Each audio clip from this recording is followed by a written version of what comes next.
نحمده ونستعينه ونستغفره ونعوذ بالله من شرور أنفسنا ومن سيئات أعمالنا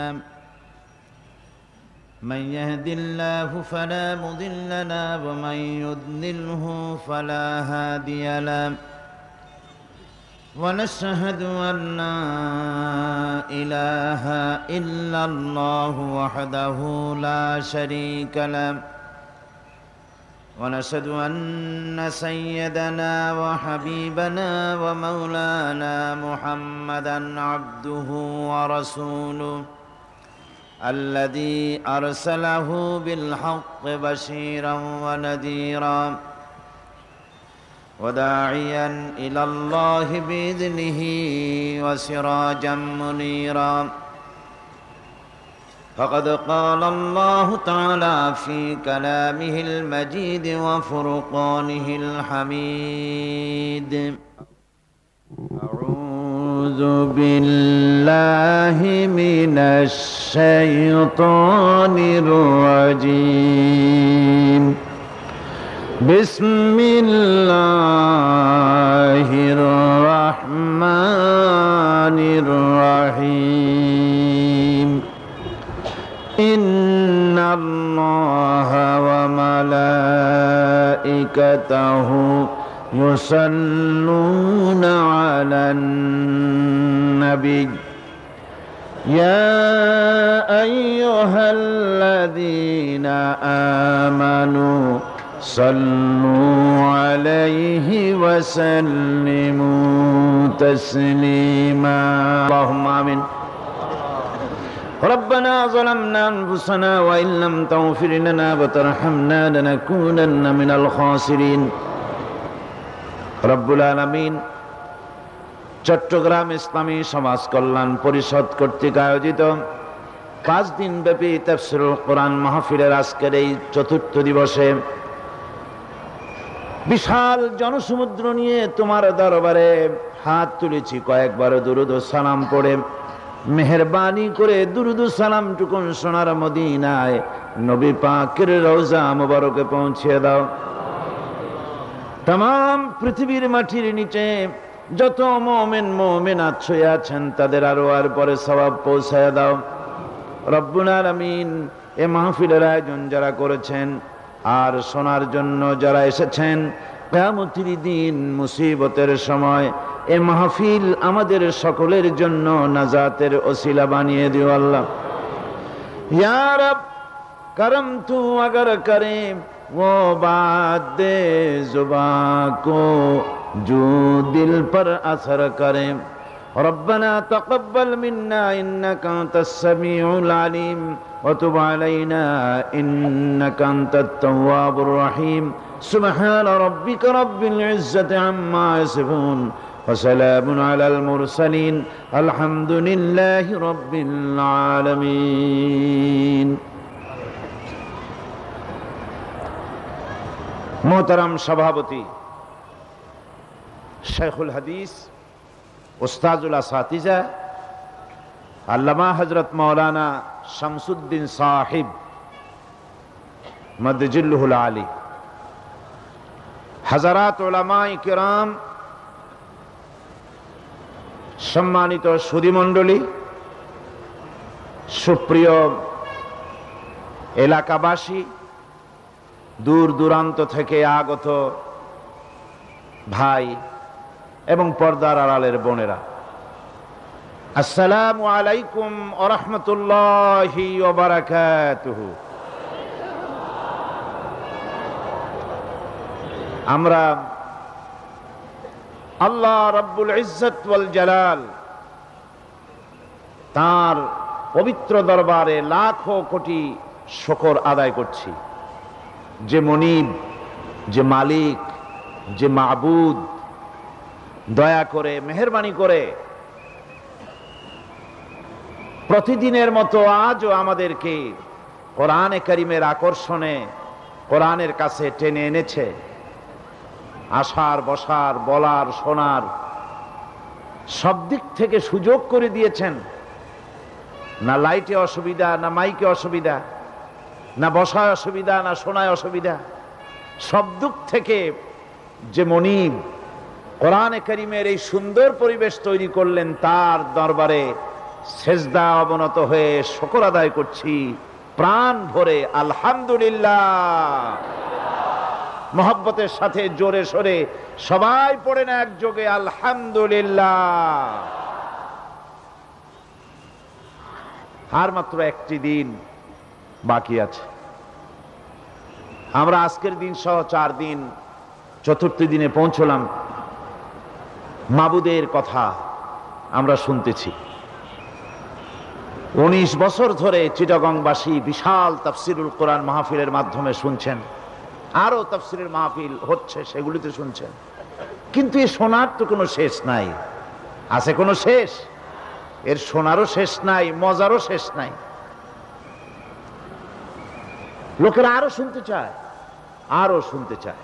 রাসূল করিম সাল্লাল্লাহু আলাইহি ওয়াসাল্লাম বলেছেন, আল্লাহর বান্দারা, মুমিন বান্দারা আল্লাহ রাব্বুল আলামিনের কথা, রাসূলের কথা শোনা থেকে বিরত হবে না ততক্ষণ যতক্ষণ না তারা আল্লাহ পাকের জান্নাতে চলে যায়। শুনতে শুধু ইচ্ছেই করবে। হারের ব্যাখ্যা, এর আলোচনার তো শেষ নাই। আল্লাহ সুবহানাহু ওয়া তাআলা তার হাবিবকে বলছেন, قُلْ لَوْ كَانَ الْبَحْرُ مِدَادًا لِكَلِمَاتِ رَبِّي لَنَفِدَ الْبَحْرُ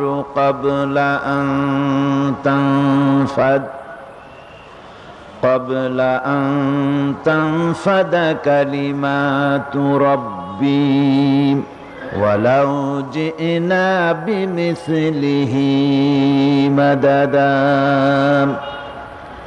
নবী আপনি বলুন, আমার রবের কালেমার ব্যাখ্যা লেখা যদি শুরু হয়ে যায়, আর লেখার জন্য পৃথিবীর সমস্ত সমুদ্রের পানিগুলি যদি কালি হিসেবে ব্যবহার করা হয়, লিখতে লিখতে তাম পৃথিবীর সমস্ত পানিগুলি শেষ হয়ে যাবে, আমার আল্লাহ রব্বুল আলামিনের কালামের ব্যাখ্যা লেখা শেষ হবে না। এমন এক আজিম কিতাব, এমন এক সম্মানিত কিতাব, এমন এক নিয়ামত যা আল্লাহ পাক আমাদের দিয়েছেন, যার মধ্যে রয়েছে আমাদের কথা। আল্লাহ পাক বলছেন, এটা এমন একটা কোরআন, এমন এক কিতাব যার মধ্যে তোমাদের কথা বলা হয়েছে, বিশ্ববাসীর কথা বলা হয়েছে।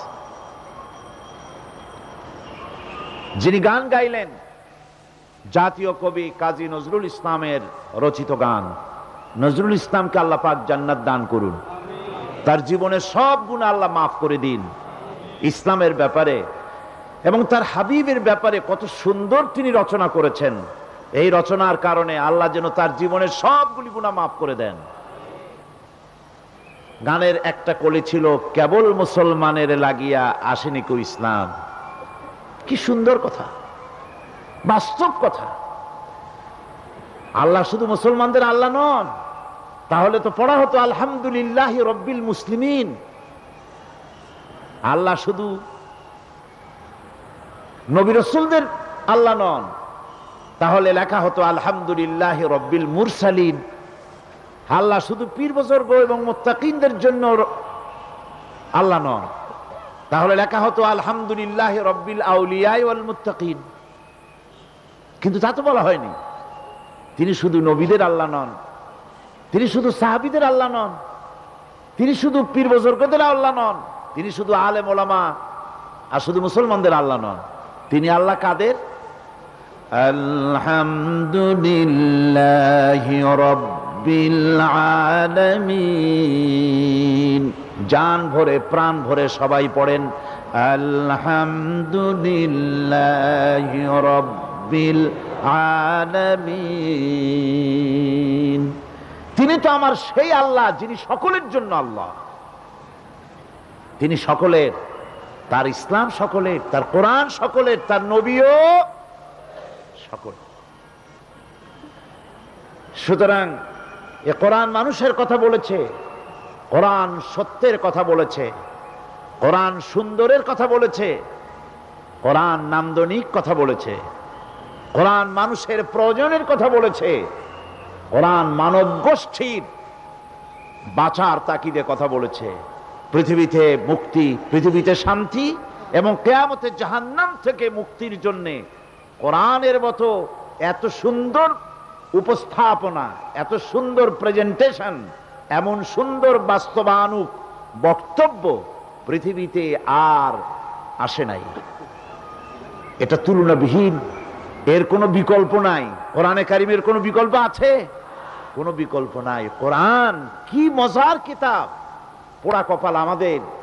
এত মজার কিতাব, এত সুন্দর কিতাব, যাতে আমাদের কথা ভরা, যাতে নারীর কথা ভরা, যাতে পুরুষের কথা, শ্রমিকের কথা, অমুসলিমদের কথা, সাধারণ মানুষের কথা, কালো মানুষের কথা, সাদা মানুষের কথা, পৃথিবীর সকল কিছু মানব গোষ্ঠীর প্রয়োজনীয় কথা দিয়ে ভরে দিয়েছেন আল্লাহ রাব্বুল আলামিন, যাতে কিছু বাদ যায় নাই।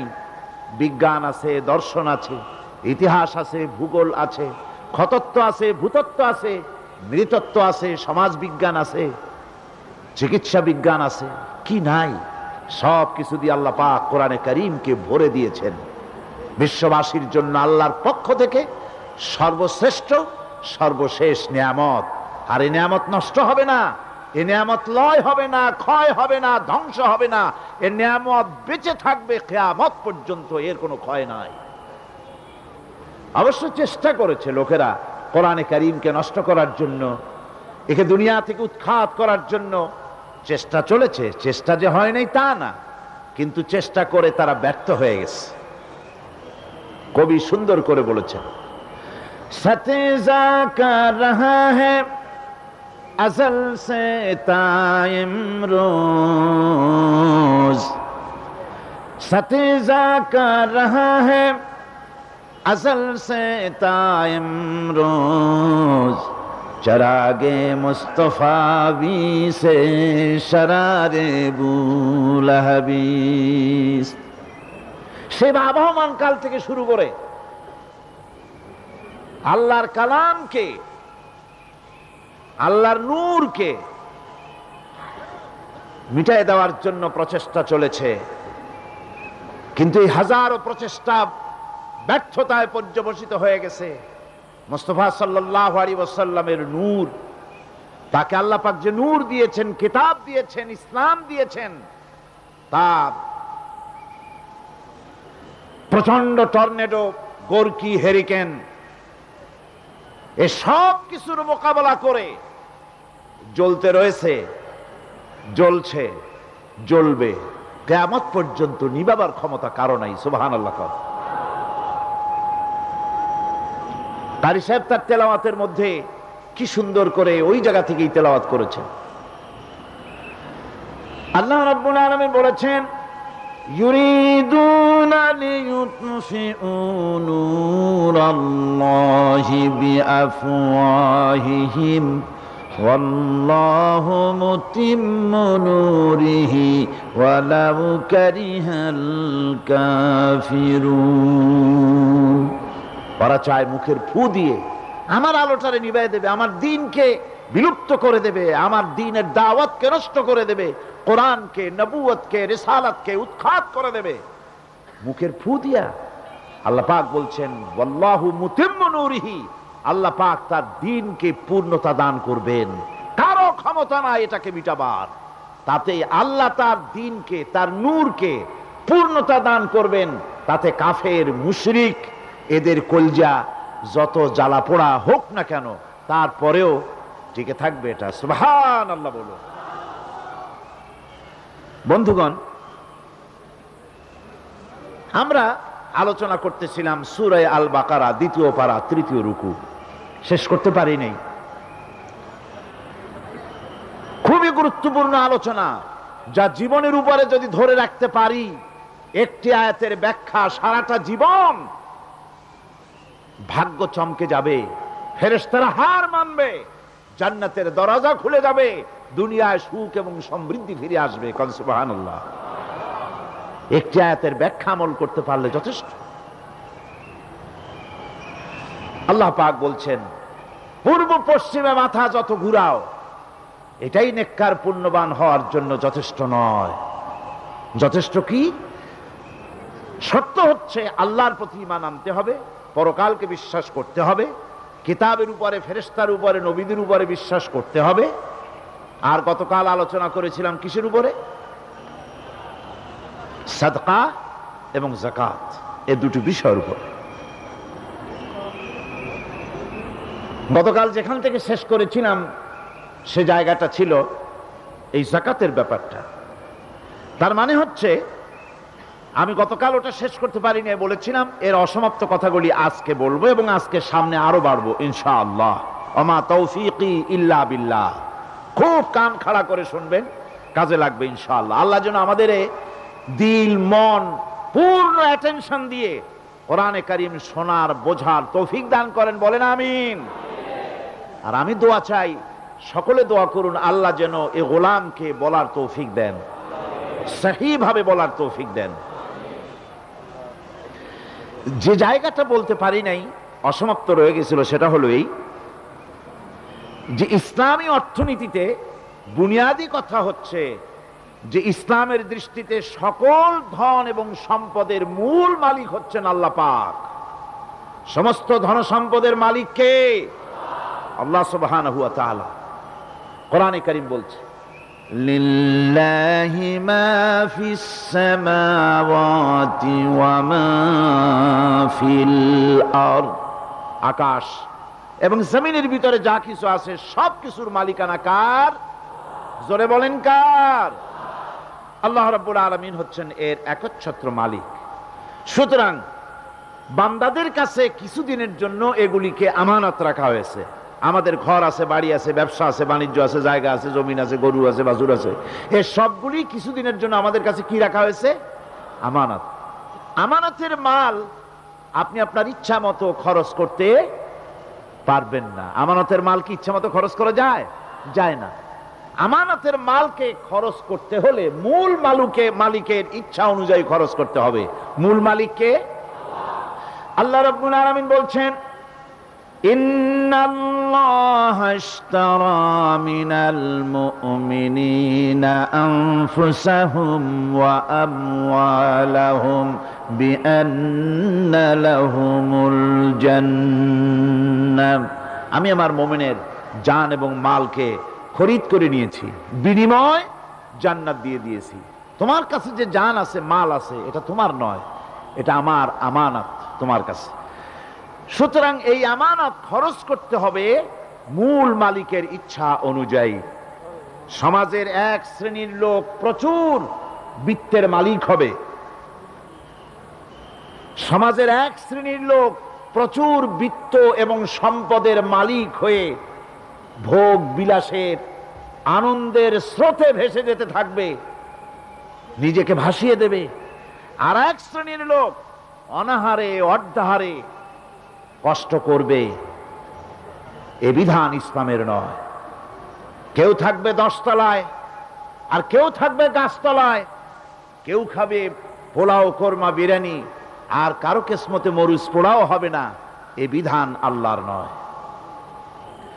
ইসলামের বিধান হচ্ছে এই যে আল্লাহ যে সব সম্পদ মানুষকে দান করেছেন, এই সম্পদের ভিতরে বিত্তহীনদের অধিকার রাখা হয়েছে। বিত্তহীন যারা গরিব, যাদের কিছু নাই, তারা আপনার করুণার পাত্র নয়। কি বলেন? তারা কি ধনীদের করুণার পাত্র? কোরআনে কারিমে আল্লাহ বলেন ওয়াল্লাযীনা ফী আমওয়ালিহিম হাক্কুল লিসসাইলি ওয়াল মাহরুম। ধনীদের সম্পদের ভেতরে গরিবদের, বিত্তহীনদের অধিকার রয়েছে। সে অধিকার আদায় করে দাও। দান করা এমনি দিয়ে দাও এক জিনিস, গরিবদেরকে, বিত্তহীনদেরকে ইসলাম করুণার পাত্র বানায় নাই, বলেছে অধিকার। অধিকারটা বড় মজবুত কথা, এ কথার লোড আছে, ওয়েট আছে। আপনার আমার সম্পদের, অর্থাৎ যাদের বিত্ত আছে, বিত্ত সম্পদওয়ালা সম্পদশালী লোকেদের সম্পদের ভেতরে গরিবদের অধিকার রয়ে গেছে, সে অধিকার আদায় করতে হবে। ইসলাম সকল মানুষের দারিদ্র দূর করে বেঁচে থাকার মৌলিক অধিকার প্রতিষ্ঠিত করেছে। রাসূল করিম সাল্লাল্লাহু আলাইহি ওয়াসাল্লাম বলেছেন, লাইসা লি ইবনি আদম হাক্কুন সিওয়া হাযিহিল খিসাল, বাইতুন ইয়াসকুনুহু ওয়া সাওবুন ইউয়ারি আওরাতাহু ওয়া জালফাল খুবজি ওয়াল মা, আখরাজাহু তিরমিজি। তিরমিজি শরীফের হাদিসের ভেতরে এসেছে, রাসূল করিম সাল্লাল্লাহু আলাইহি ওয়াসাল্লাম বলেছেন, প্রত্যেকটি বনি আদমের তার বাস করার জন্য একটা গৃহ, এবং লজ্জা ঢাকার জন্য, শীত নিবারণের জন্য তার বস্ত্র, আর ক্ষুধা মিটাবার জন্য তার পানি আর রুটি ইত্যাদির ব্যবস্থা করতে হবে, চাই সে মুসলমান হোক আর হিন্দু হোক আর খ্রিস্টান হোক। বনি আদম, আদমের সন্তান যে মানুষ, যে তার এই অধিকার ইসলাম প্রতিষ্ঠিত করেছে। আজ বলা হচ্ছে খাদ্য বস্ত্র বাসস্থান সমাধান দেবে অমুকরা তমুকরা, এরকমের স্লোগান হয় না? ওরা দিতে পারবে না, ওরা দিতে পারে নাই। খাদ্য বস্ত্র শিক্ষা চিকিৎসা বাসস্থানের গ্যারান্টি দিয়েছে কোরআন, দিয়েছে আল্লাহ রসুল জনাবে মুহাম্মদ রাসূলুল্লাহ সাল্লাল্লাহু আলাইহি ওয়াসাল্লাম। ইসলাম অর্থনৈতিক নিরাপত্তার জন্য যে সব পন্থা অবলম্বন করেছে, সেটা হচ্ছে যে সমাজের কর্মক্ষম সকল ব্যক্তি রুজির জন্য পরিশ্রম করবে, কেউ বসে থাকতে পারবে না।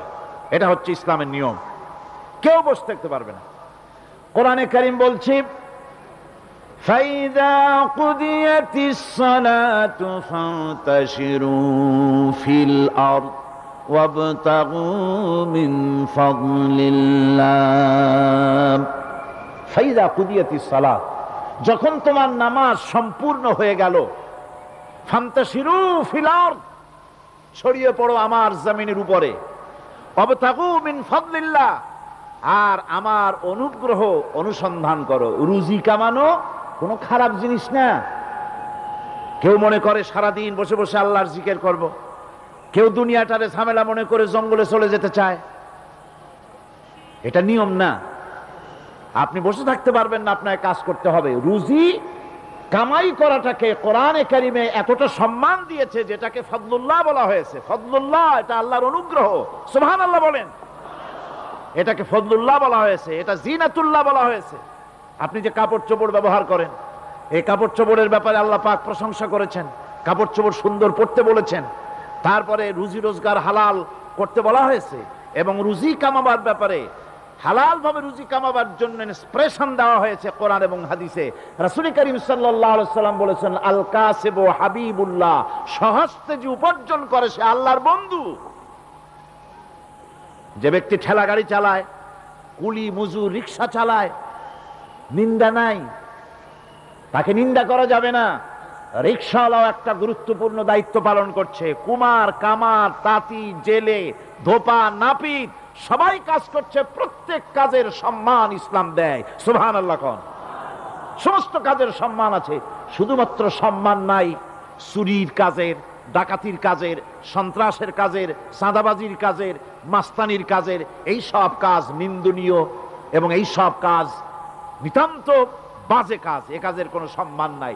সম্মান হচ্ছে নিজের হাতে কামাই করে সারা দিনে এক মুঠো খাবারও যদি খান, আপনার খাবারের চাইতে হালাল খাবার কারো হতে পারে না।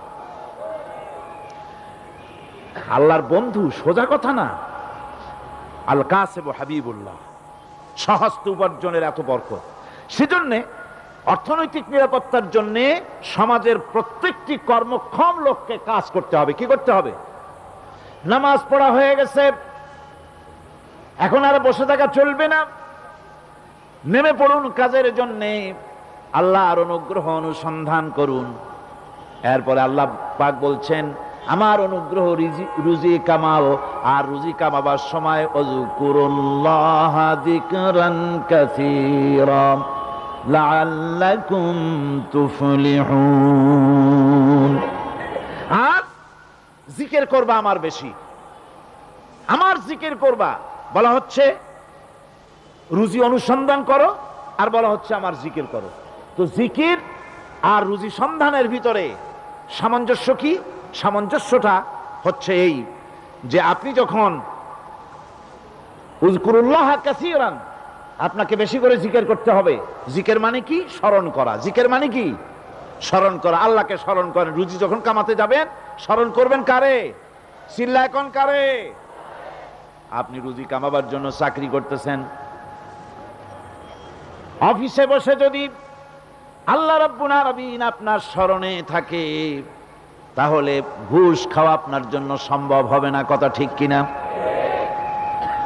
আল্লাহ পাক বলছেন, রুজি কামাবার জন্য তুমি যে পরিশ্রম করবে, ওই পরিশ্রমের সময় বেশি বেশি জিকির করো, আমারে স্মরণ রাখো। অফিসে বসে যখন তুমি কাজ করবে, আমি যদি স্মরণে থাকি, তাহলে তুমি ঘুষ খাইতে পারবে না। তুমি জমিন চাষ করবে, জমিন চাষ করার সময় আমি যদি তোমার স্মরণে থাকি, জমিনের আইল ঠেলা তোমার পক্ষে সম্ভব হবে না। যত রকমের রুজির রোজগারের পথ আছে, আমাকে স্মরণ করো, খারাপ পথ থেকে বাঁচো, হালাল ভাবে রুজি কামাও। হালাল রুজির ভিতরে আল্লাহ রব্বুল আলামিন বরকত দিয়া দিবেন। আর কাজ করার জন্য বলা হয়েছে, রাসূল করিম সাল্লাল্লাহু আলাইহি ওয়াসাল্লাম বলেছেন, ইজা সাল্লাইতুমুল ফাজরা ফালা তানুমু আন তালবি আরযাকিকুম। ফজরের নামাজ পড়া হয়ে গেছে, ঘুমায়ও না। আমাদের একটা আম অভ্যাস হয়ে গেছে ফজরের নামাজ পড়ে ঘুমানো। হাদিস শরীফে বলা হচ্ছে, ফজরের নামাজ পড়া হয়ে গেছে, ঘুমায়ও না। রুজি তালাশ করো, রিজিক তালাশ করো, নিজের সাহায্য করো, অন্যকে সাহায্য করো, নিজের সংসারের জন্য কাজ করো, অন্যের জন্যও করো। হালাল ভাবে রুজি কামাই করে বউকে একটা ব্লাউজ কিনে দিয়েছেন, একটা শাড়ি কিনে দিয়েছেন, বাচ্চাকে ক্লাসের বই কিনে দিয়েছেন, বাজার থেকে মাছ তরিতরকারি কিনে। অক্ষম ব্যক্তিদেরকে সহযোগিতা করবে, যারা নাকি উপার্জন করতে পারে না, ওই জাতীয় লোকদেরকে তারা সহযোগিতা করবে। ওয়াকফুলু গানিয়ুহুম ফাকিরাহুম, সেই সমাজের যারা নাকি সামর্থ্যবান, তারা রোজগার করবে এবং গরিবদেরকে সহযোগিতা করবে। আল্লাহর নবী বলেছেন, সে ব্যক্তি মুমিন নয়, সে ব্যক্তি মুমিন নয়, সেই ব্যক্তি মুমিন নয়। সাহাবায়ে কিরাম হতচকিত হয়ে উঠলেন, প্রশ্ন করলেন, নবীজি কোন ব্যক্তি মুমিন নয়? আল্লাহর নবী বলেন, যেই ব্যক্তি পেট পুরে আরাম করে ঘুমায় গেল, এ কথা জানার পর যে তার প্রতিবেশী না খেয়ে শুয়ে আছে, ক্ষুধার যন্ত্রণায় কাতরাচ্ছে, এ কথা জানার পরে যেই মুসলমান ব্যক্তি আরাম করে পেট ভরে খেয়ে ঘুমায়, সে কখনো মুমিনের দাবি করতে পারে না, মুমিন হতে পারে না। কত বড় কথা! ইসলাম মানুষকে তাগিদ করেছে তার প্রতিবেশীর উপরে লক্ষ্য রাখার জন্য, তার প্রতিবেশীকে লক্ষ্য রাখার জন্য, গরিব মানুষের প্রতি লক্ষ্য রাখার জন্য। রাসূল করিম সাল্লাল্লাহু আলাইহি ওয়াসাল্লাম বলছেন, আইয়ু রাজুলিন মাতা দিয়ান বাইনা আগনিয়ায়ে ফাকাদ বারিয়াত মিনহুম জিম্মাতুল্লাহি ওয়া রাসূলিহি। আল্লাহর নবী বলেন, কোন ধনী ব্যক্তিদের মাঝে কোন গরিব প্রতিবেশী যদি না খেয়ে মারা যায়, তাহলে ওই এলাকার বিত্তশালী লোকদের সাথে আল্লাহর সমস্ত সম্পর্ক, রসুলের সব সম্পর্ক ছিন্ন হয়ে যায়। কে বলতে পেরেছে এত বড় কথা? মানুষের অর্থনৈতিক নিরাপত্তার জন্য কত বড় কথা বলেছে ইসলাম, বলেছে বিশ্বনবী জনাবে মুহাম্মদ রাসূলুল্লাহ সাল্লাল্লাহু আলাইহি ওয়াসাল্লাম। আল্লাহ রাব্বুল আলামিন বলেন, ধনীদের হাতে যেন সম্পদগুলি পুঞ্জীভূত হয়ে না যায়, কাইলা ইয়াকুনা দুলাতাম বাইনাল আগনিয়াই মিনকুম, তোমাদের ধনীদের হাতে যেন সম্পদগুলি, সমাজের সম্পদগুলি যেন পুঞ্জীভূত না হয়, সেগুলি বরং ছড়িয়ে আস্তে করে যেন সমস্ত গরিব যেন সাধারণের কাছে যেতে পারে, সে ব্যবস্থা করতে হবে। যাকাত প্রদানের মাধ্যমে ধনীদের কাছ থেকে নিয়ে গরিবদেরকে দিয়ে দিতে হবে। আর বুখারী শরীফের সারা ফাথুল বারীতে হাফেজ ইবনে হাজার আসকালানী রাহিমাহুল্লাহ তিনি বলেছেন, যাকাত যদি ধনীরা না দেয়, যদি কেউ দিতে বাধা দেয়, ফামানিমতানা উখিযাত বিহি কাহরান, যদি যাকাত না দেয়, জবরদস্তি করে যাকাত আদায় করে নিবে গভর্নমেন্ট। যাকাত দিতেই হবে।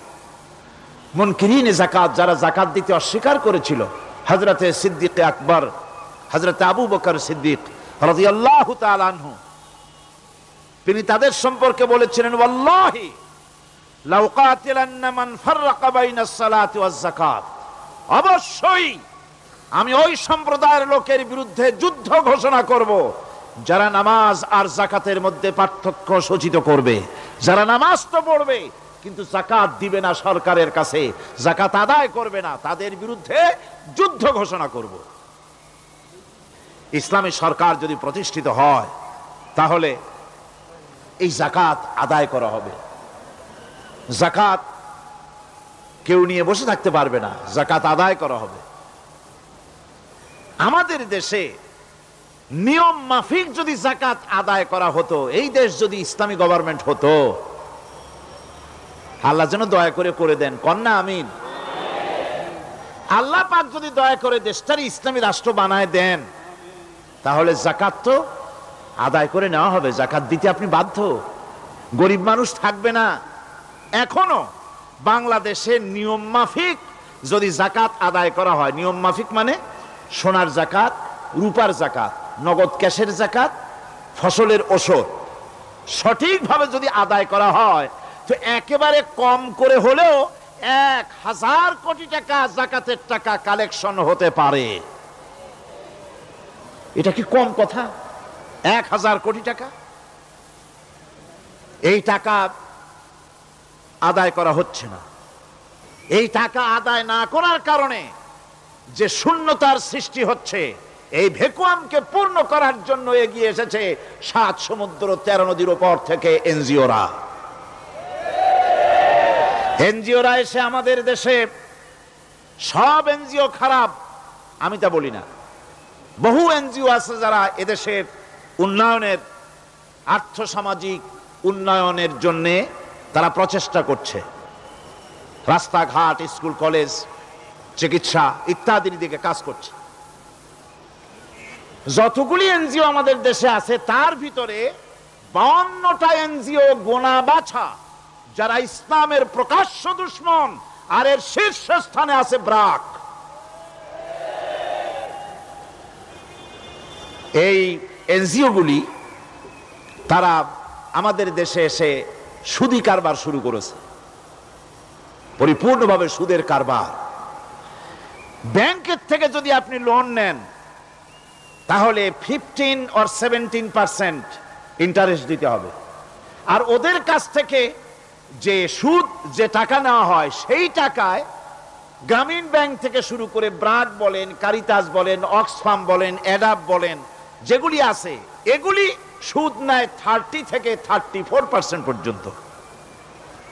গোটা জাতিকে গ্রাম পর্যায়ে তারা সুদের নিবিড় চাষ করতেছে, ঘরে ঘরে সুদ পৌঁছে দিয়েছে, মুসলমান নারীদেরকে বেহুরমতি করেছে, ইসলামের ঐতিহ্য ধ্বংস করতেছে, নারীদেরকে বিপর্দা করতেছে, আমার দেশের ফ্যামিলি স্ট্রাকচারকে এনজিওরা ধ্বংস করে দিচ্ছে।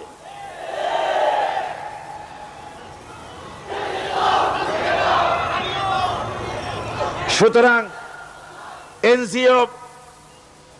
এনজিওরা এই সুযোগটা পেত না। যদি যাকাত কালেকশন করা হতো আর যাকাত দিয়ে, যাকাত যে সব জায়গায় খরচ করতে হয় সেই খরচ করার জায়গাগুলিতে সঠিকভাবে যদি ব্যয় করা হতো, এই অবস্থা হতো না। বাংলাদেশের সম্পদের অভাব নাই। যারা বলে বাংলাদেশ গরিব, আমি তাদের সাথে একমত নই। আক্ষরিক অর্থে বাংলাদেশ গরিব নয়, বাংলাদেশে সম্পদ আছে। বাংলাদেশে যে জিনিসটার অভাব সেটা হচ্ছে ইনসাফ ভিত্তিক বন্টনের অভাব। এখানে কেউ তো 1000 বিঘা জমির মালিক, বিঘা বুঝেন না কি কন আপনারা? কানি। কেউ তো 1000 কানির মালিক, আর কারো তো রান্নাঘর উঠাবার জায়গা নাই। কথাটাই ঠিক কিনা? কেউ তো শত শত কোটি টাকা, কত কোটি টাকা যে আছে তা হিসাব করে মাসখানেক লাগবে, গুনিয়া খুলাইতে পারবে না। আর কারো তো একটা ট্যাবলেট কেনার পয়সা নাই। সুতরাং আমার দেশে যেভাবে গরিব বলা হয় আক্ষরিক অর্থে ওইভাবে আমার দেশ গরিব নয়। আমাদের দেশে সম্পদ আছে, বহুত জমি অনাবাদি ফেলে রাখা হয়েছে।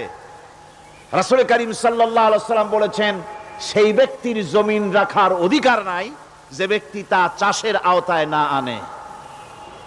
আছে না বহুত জমি পড়িয়া? আবাদযোগ্য জমি আমাদের দেশে আছে যা, তার 2,40,00,000 একর। আমাদের ভূমি সম্পদ রয়েছে, বনজ সম্পদ যা আছে সেটা হচ্ছে 32,53,860 একর জুড়ে বিরাট বনজ সম্পদ আমাদের আছে। ভূমি সম্পদ আছে, বনজ সম্পদ আছে। আমাদের রয়েছে পানি সম্পদ, প্রায় 250 নদী, 3,600 বর্গ মাইল জুড়ে নদীগুলো প্রবাহিত আছে। আমাদের পানি সম্পদ আছে। আমাদের গ্যাস সম্পদ আছে, যে গ্যাস অন্তত 100 বছর চলতে পারে। প্রত্যেক বাড়িতে বাড়িতে গ্যাসের সংযোগ দিলেও 100 বছরে ফুরাবে না। আলহামদুলিল্লাহ কইতে ইচ্ছা করে না? জোরে কোন আলহামদুলিল্লাহ। আমাদের গ্যাস সম্পদ রয়েছে, আমাদের মৎস্য সম্পদ আছে, পশু সম্পদ আছে, কৃষি সম্পদ আছে, আরো রয়েছে বিপুল জনশক্তি। জনশক্তিকে আজ সবচাইতে বার্ডেন মনে করা হয়। জনশক্তিকে বলা হয় বাংলাদেশের সবচাইতে বড় সমস্যা, জনশক্তি সমস্যা। এটা হচ্ছে যে সরকার আসে তারই ভূতে পায়, যে যায় লঙ্কা সে আর মানুষ হালে ফেরে না, মানুষগুলি তার জন্য জ্বালা। অথচ এই মানব শক্তি হচ্ছে শ্রেষ্ঠ শক্তি। ইউনিভার্সিটি জনমের মতো না বাড়াইয়া, এখন তো ইউনিভার্সিটি দাবি করতেছে সকলে, গ্রামে গঞ্জে থানায় রান্নাঘরে সব জায়গায় কয় আমাদের ইউনিভার্সিটি দাও। আর ইউনিভার্সিটির ফজিলত কি তা তো আমরা দেখতেইছি। এর থেকে বেশি করে পলিটেকনিক ইনস্টিটিউট, ভোকেশনাল ইনস্টিটিউট ইত্যাদি যদি বানানো হতো, ভিক্ষার হাতকে কর্মীর হাতে যদি পরিণত করা যেত, মানুষগুলিকে যদি কর্মক্ষম করা যেত, তাদেরকে যদি মডার্ন টেকনোলজি যদি শিক্ষা দেওয়া যেত, তাহলে এই মানব শক্তি রপ্তানি করে বা পৃথিবীর বিভিন্ন দেশ থেকে মূল্যবান বৈদেশিক মুদ্রা অর্জন করা যায়। সেটা না করে মানুষ হইছে জ্বালা, জনমের মতো এদেরকে মারো। এটা হচ্ছে ট্রেনের 3rd ক্লাস প্যাসেঞ্জার্স মেন্টালিটি। সেটা কিরকম? সেটা হচ্ছে ট্রেনে যখন মানুষ চলে 3য় শ্রেণীতে, একবার উঠে বসলে সে অন্যের জন্য জায়গা ছাড়ে না। জায়গা খালি আছে, আরেকজন এসে বললে ভাই আমার একটু বসতে দাও, কয় না ভাই এখানে লোক আছে। আসলে কিন্তু লোক নাই। আপনি যদি বলেন যে সেই লোক আসলে আমি জায়গা ছেড়ে দেবো, ততক্ষণ তো বসি। আপনি বসলেন, এরপরে আপনি তো বুঝছেন যে লোকটা ফাঁকিতেছে, ওই চিন্তা আপনার মধ্যেও ঢুকবে, আর একজন আসবে বসার জায়গা আছে, আপনি বলবেন না এখানে জায়গা নাই। ট্রেনের 3rd ক্লাস প্যাসেঞ্জারদের যে মন মানসিকতা, বর্তমান মুসলিম দেশগুলির সরকার প্রধানেরা ঠিক ট্রেনের 3rd ক্লাস প্যাসেঞ্জারদের চাইতো 3rd ক্লাস। মানব শক্তিকে কাজে লাগাবার চিন্তা না করে উল্টা চিন্তা তারা করছেন। এত সম্পদ থাকা সত্ত্বেও বাংলাদেশ আজ যে অভাব সৃষ্টি হয়েছে তা কৃত্রিম, এবং তা সৃষ্টি হয়েছে এটা এর একমাত্র দায়ী এর জন্য রাজনৈতিক ষড়যন্ত্র। রাজনৈতিক ষড়যন্ত্রের কারণেই এই অভাব সৃষ্টি হয়েছে।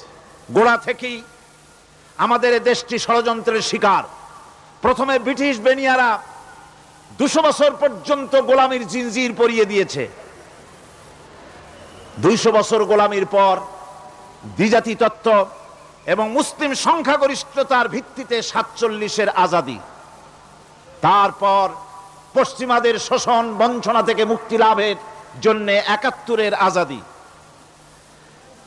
এরপরে দেশের 90% হচ্ছে মুসলমান। 90% কারা? চিল্লায় বলেন না কারা? পৃথিবীর এই দ্বিতীয় বৃহত্তম মুসলিম জনগোষ্ঠীকে খ্রিস্টান আর ইহুদিরা তারা চেয়েছে জনগণকে খ্রিস্টান বানাতে। আমাদের দেশের জনগণকে তারা চায় খ্রিস্টান বানাতে। যারা কমিউনিস্ট তারা চায় আমাদেরকে নাস্তিক বানাতে। আর পার্শ্ববর্তী দেশের পেইড এজেন্ট যারা আমাদের দেশে আছে তারা চায় পৃথিবীর নিকৃষ্টতম কুফরি মতবাদ, ধর্ম নিরপেক্ষ মতবাদের মাধ্যমে গোটা জাতিকে ধর্ম থেকে দূরে সরিয়ে দিতে চায়। সুতরাং এই ষড়যন্ত্রের শিকার হয়ে আছে বাংলাদেশ। বাংলাদেশের এই আর্থসামাজিক প্রেক্ষাপটে ইসলামের বিধান ছাড়া, আল্লাহর দেওয়া বিধান ছাড়া এর কোনো মুক্তি নাই, এর নাজাতের কোনো পথ নাই। আল্লাহ রসুল ক্ষমতা আরোহণ করলেন, রাষ্ট্রের মালিক হলেন, প্রেসিডেন্ট হলেন। রাসূলুল্লাহ কি হলেন? আল্লাহর নবী প্রেসিডেন্ট হলেন। সমাজের গরিব দুঃখীদের ব্যাপারে নবীজি বললেন, মান তারাকা মালান ফালওয়ারাসাতিহি ওয়া মান তারাকা দিয়ান আও কুল্লা ফালিয়াতিনি ফাইন্না মাওলাহু, রাওয়াহুল বুখারী। নবীজি বলেন, যে ব্যক্তি মারা গেল, মরে যাওয়ার পর তার যে সম্পদ থাকবে, এই সম্পদগুলি সে যে সন্তান, স্ত্রী, পুত্র যাদের রেখে গেছে তা তাদের জন্যে। আর যদি সে ঋণগ্রস্ত, যদি ঋণ অবস্থায় সংসারকে রেখে যে থাকে, তাহলে তার ঋণের বোঝা, ঋণের পরিশোধের দায়িত্ব আমি মুহাম্মদ সাল্লাল্লাহু আলাইহি ওয়াসাল্লাম নিয়ে নিলাম। সমাজের যার কোনো অভিভাবক নাই, তার অভিভাবক আমি মুহাম্মদ সাল্লাল্লাহু আলাইহি ওয়াসাল্লাম। যার কোনো অভিভাবক নাই, সেজন্য আমার কাছে চলে আসে। ইসলামী রাষ্ট্র এই বিধান পেশ করেছে। এর চাইতে সুন্দরতম বিধান পৃথিবীতে আর কেউ দিতে পারে নাই। সেজন্যে সেই সমাজে চুরি বন্ধ হয়েছে, ডাকাতি বন্ধ হয়েছে, জেনা বন্ধ হয়েছে, সব বন্ধ হয়ে গিয়ে সুন্দর একটি সমাজ প্রতিষ্ঠিত হয়েছিল। আর রাসূল বলেছিলেন, খাইরুল কুরুনে কারনি, সর্বশ্রেষ্ঠ যুগ হলো আমার যুগ। সুবহানাল্লাহ বিহামদিহি। মানুষ দরজা খুলে ঘুমায়েছে, কারো ক্ষুধার কষ্ট নাই, পড়ার কষ্ট নাই, খাবারের চিন্তা নাই, চুরি ডাকাতির ভয় নাই, ভয় মুক্ত। ওই যে গতকাল বলেছিলাম, যেমন একটা সমাজ আসবে, খাব্বাব চিন্তা করো না, আমি কসম করছি এমন একটা সমাজ প্রতিষ্ঠিত হবে যেই সমাজে চুরি, ডাকাতি, জেনা, ব্যভিচার, হত্যা, ধর্ষণ কোনো ভয় থাকবে না। লা ইয়াখাফু ইল্লাল্লাহ, আল্লাহ ছাড়া কারো কোনো ভয়, মনের ভিতরে ভয় থাকবে না। ওয়ালাকিন্নাকুম তাস্তাজিলুন, তোমরা বড্ড তাড়াহুড়ো করতেছো, বেসবর হচ্ছ, সবর করো, তাড়াহুড়ো করো না। এমন সমাজ আসবে। রাসূলুল্লাহ এরকম একটা সমাজ গোটা পৃথিবীবাসীকে উপহার দিতে পেরেছিলেন না পারেন নাই? পেরেছিলেন কিনা? সেই কথাই আল্লাহ রাব্বুল আলামিনের কথার সঙ্গে বার মিলান। লাইসাল বিররা আন তুওয়াল্লু বুজুহাকুম কিবালাল মাশরিকি ওয়াল মাগরিব। পূর্ব পশ্চিমে কত মাথা ঘুরালে, চেহারা ঘুরালে, এটাই কিন্তু তোমার পুণ্যবান হওয়ার জন্য, নেককার হওয়ার জন্য যথেষ্ট নয়। বরং যথেষ্ট হলো আল্লাহর প্রতি ঈমান আনো, কিতাবের প্রতি, পরকালের প্রতি, ফেরেশতার প্রতি, নবীদের পরে ঈমান আনো। আর আল্লাহর মহব্বতে, আল্লাহর প্রেমে উদ্বুদ্ধ হয়ে আর একটা বড় কাজ করো, সেটা হলো ওয়াতাল মালা আলা হুব্বিহি যাবিল কুরবা ওয়াল ইয়াতামা ওয়াল মাসাকিন ওয়াবনাস সাবিল ওয়াস সাইলিনা ওয়া ফির রিকাবি ওয়া কামাস সালাতা ওয়া আতাজ যাকাত والموفون بعهدهم إذا عاهدوا والصابرين في البأساء والضراء وحين البأس أولئك الذين صدقوا وأولئك هم المتقون।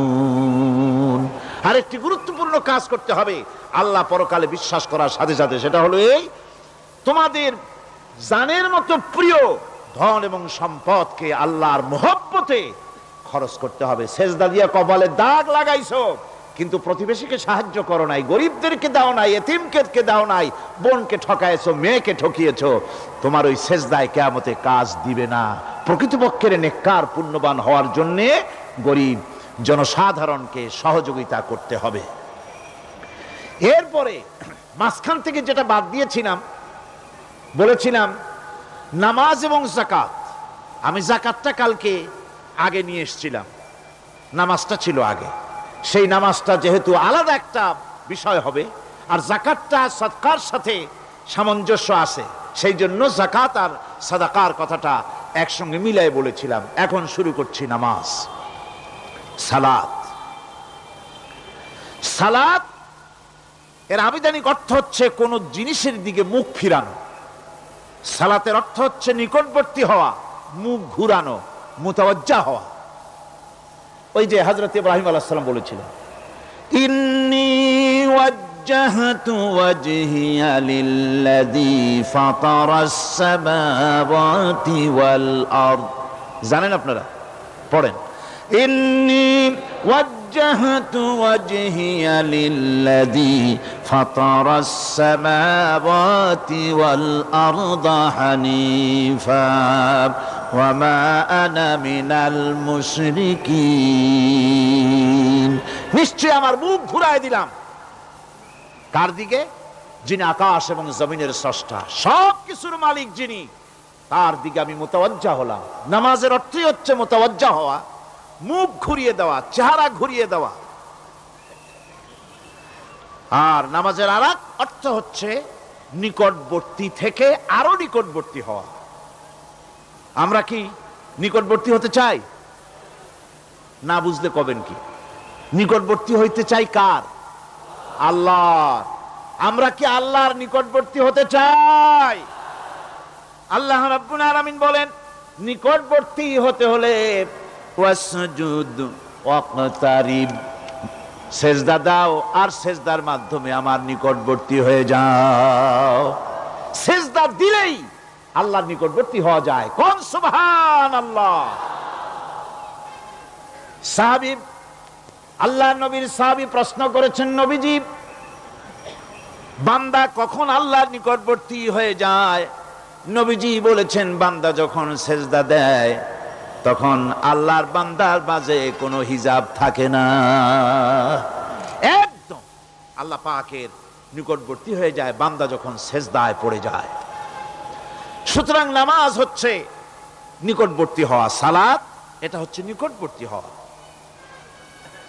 নামাজ ফরজ হওয়ার কারণ হচ্ছে এই যে মানুষ আল্লাহর বান্দা বা গোলাম হিসেবে সৃষ্টি হয়েছে, তাই একমুখী হয়ে রবের বন্দিগি করা এটা হচ্ছে তার স্বাভাবিক একটা প্রকৃতি। আল্লাহ রাব্বুল আলামিন এই প্রকৃতির দাবি মিটাবার জন্যই নামাজের ব্যবস্থা করেছেন। মানুষের ফিতরত, মানুষের নেচার, মানুষের ফিতরত হচ্ছে এই যে কারো না কারো কাছে মাথা নত করা, হাত জোড় করা, মাথা নত করা, সার্বভৌমত্বের মালিক কাউকে মনে করা। হাত জোড় করতে হলে, মাথা নত করতে হলে, সার্বভৌমত্বের মালিক হিসেবে কাউকে গ্রহণ করতে হলে আল্লাহর বিকল্প কেউ আছে নাকি? ইসলামের মূল দাওয়াতটা হলো ফিতরাত অনুযায়ী দাওয়াত দেওয়া হয়েছে। মানুষ যেন মাথা নত করে, গোলামি করে। এজন্য আল্লাহ রাব্বুল আলামিন বলেছেন যে আমি মানুষ এবং জিনকে সৃষ্টি করেছি, তার কারণটাই হলো মা খালাকতুল জিন্না ওয়াল ইনসা ইল্লা লিয়াবুদুন। মানুষ আর জিন জাতিকে সৃষ্টি করা হয়েছে ইবাদতের জন্য, গোলামির জন্য। ইবাদত আর গোলামি এটাই করতে হবে, গোলামি করতে হবে, দাসত্ব করতে হবে। আর এই দাসত্ব, আল্লাহর আনুগত্যই গোলামির দাওয়াত দিয়েছেন দুনিয়ার সব নবীরা। কোন নবী বলেন নাই যে আমার গোলামি করো। কেউ বলেছেন? বলেন জোরে, কেউ বলেছেন?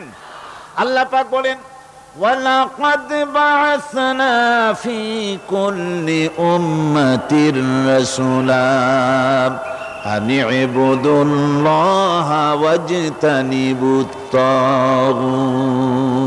প্রত্যেক জাতির জন্য আমি রাসূল প্রেরণ করেছি। তারা মানুষকে দাওয়াত দিয়েছেন এই কথা বলে যে এক আল্লাহর গোলামি করো, তিনি ছাড়া কোনো ইলাহ নাই, আইনদাতা নাই, বিধানদাতা নাই, তার গোলামি, তার সামনে মাথা নত করে দাও। আর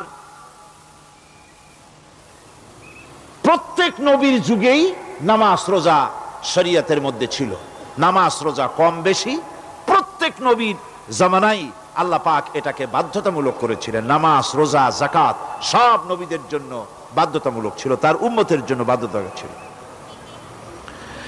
নামাজ হচ্ছে তাওহীদের অবশ্যম্ভাবী এক বহির্প্রকাশ। তাওহীদের জন্য তাওহীদবাদী মানুষ যারা, তাদেরকে নামাজ আদায় করতেই হবে। আকীদা বিশ্বাসের দিক থেকে তাওহীদ যদি হয় পুরা দ্বীনের মূল উৎস, তাহলে আমলের দিক থেকে নামাজ হচ্ছে পুরা দ্বীনের মূল ভিত্তি। নামাজ হচ্ছে আমলের মূল ভিত্তি। এর বাস্তবায়ন ছাড়া দ্বীন পূর্ণ হয় না। নামাজ মুমিনের কেবলমাত্র একটি উত্তম আমলই নয়, বরং নামাজ হচ্ছে ঈমানের মূল ভিত্তি। যার কাছে নামাজ নাই তার কাছে কিছুই নাই। রাসূল করিম সাল্লাল্লাহু আলাইহি ওয়াসাল্লাম বলেছেন যে নামাজ যে ব্যক্তি পড়ে না, আল্লাহ পাকের সাথে তার কোনো সম্পর্ক বাকি থাকে না। সুতরাং এই নামাজটা হচ্ছে এই যে একমাত্র একাগ্র চিত্তে আদবের সাথে আল্লাহর সামনে রুজু হয়ে যাওয়া।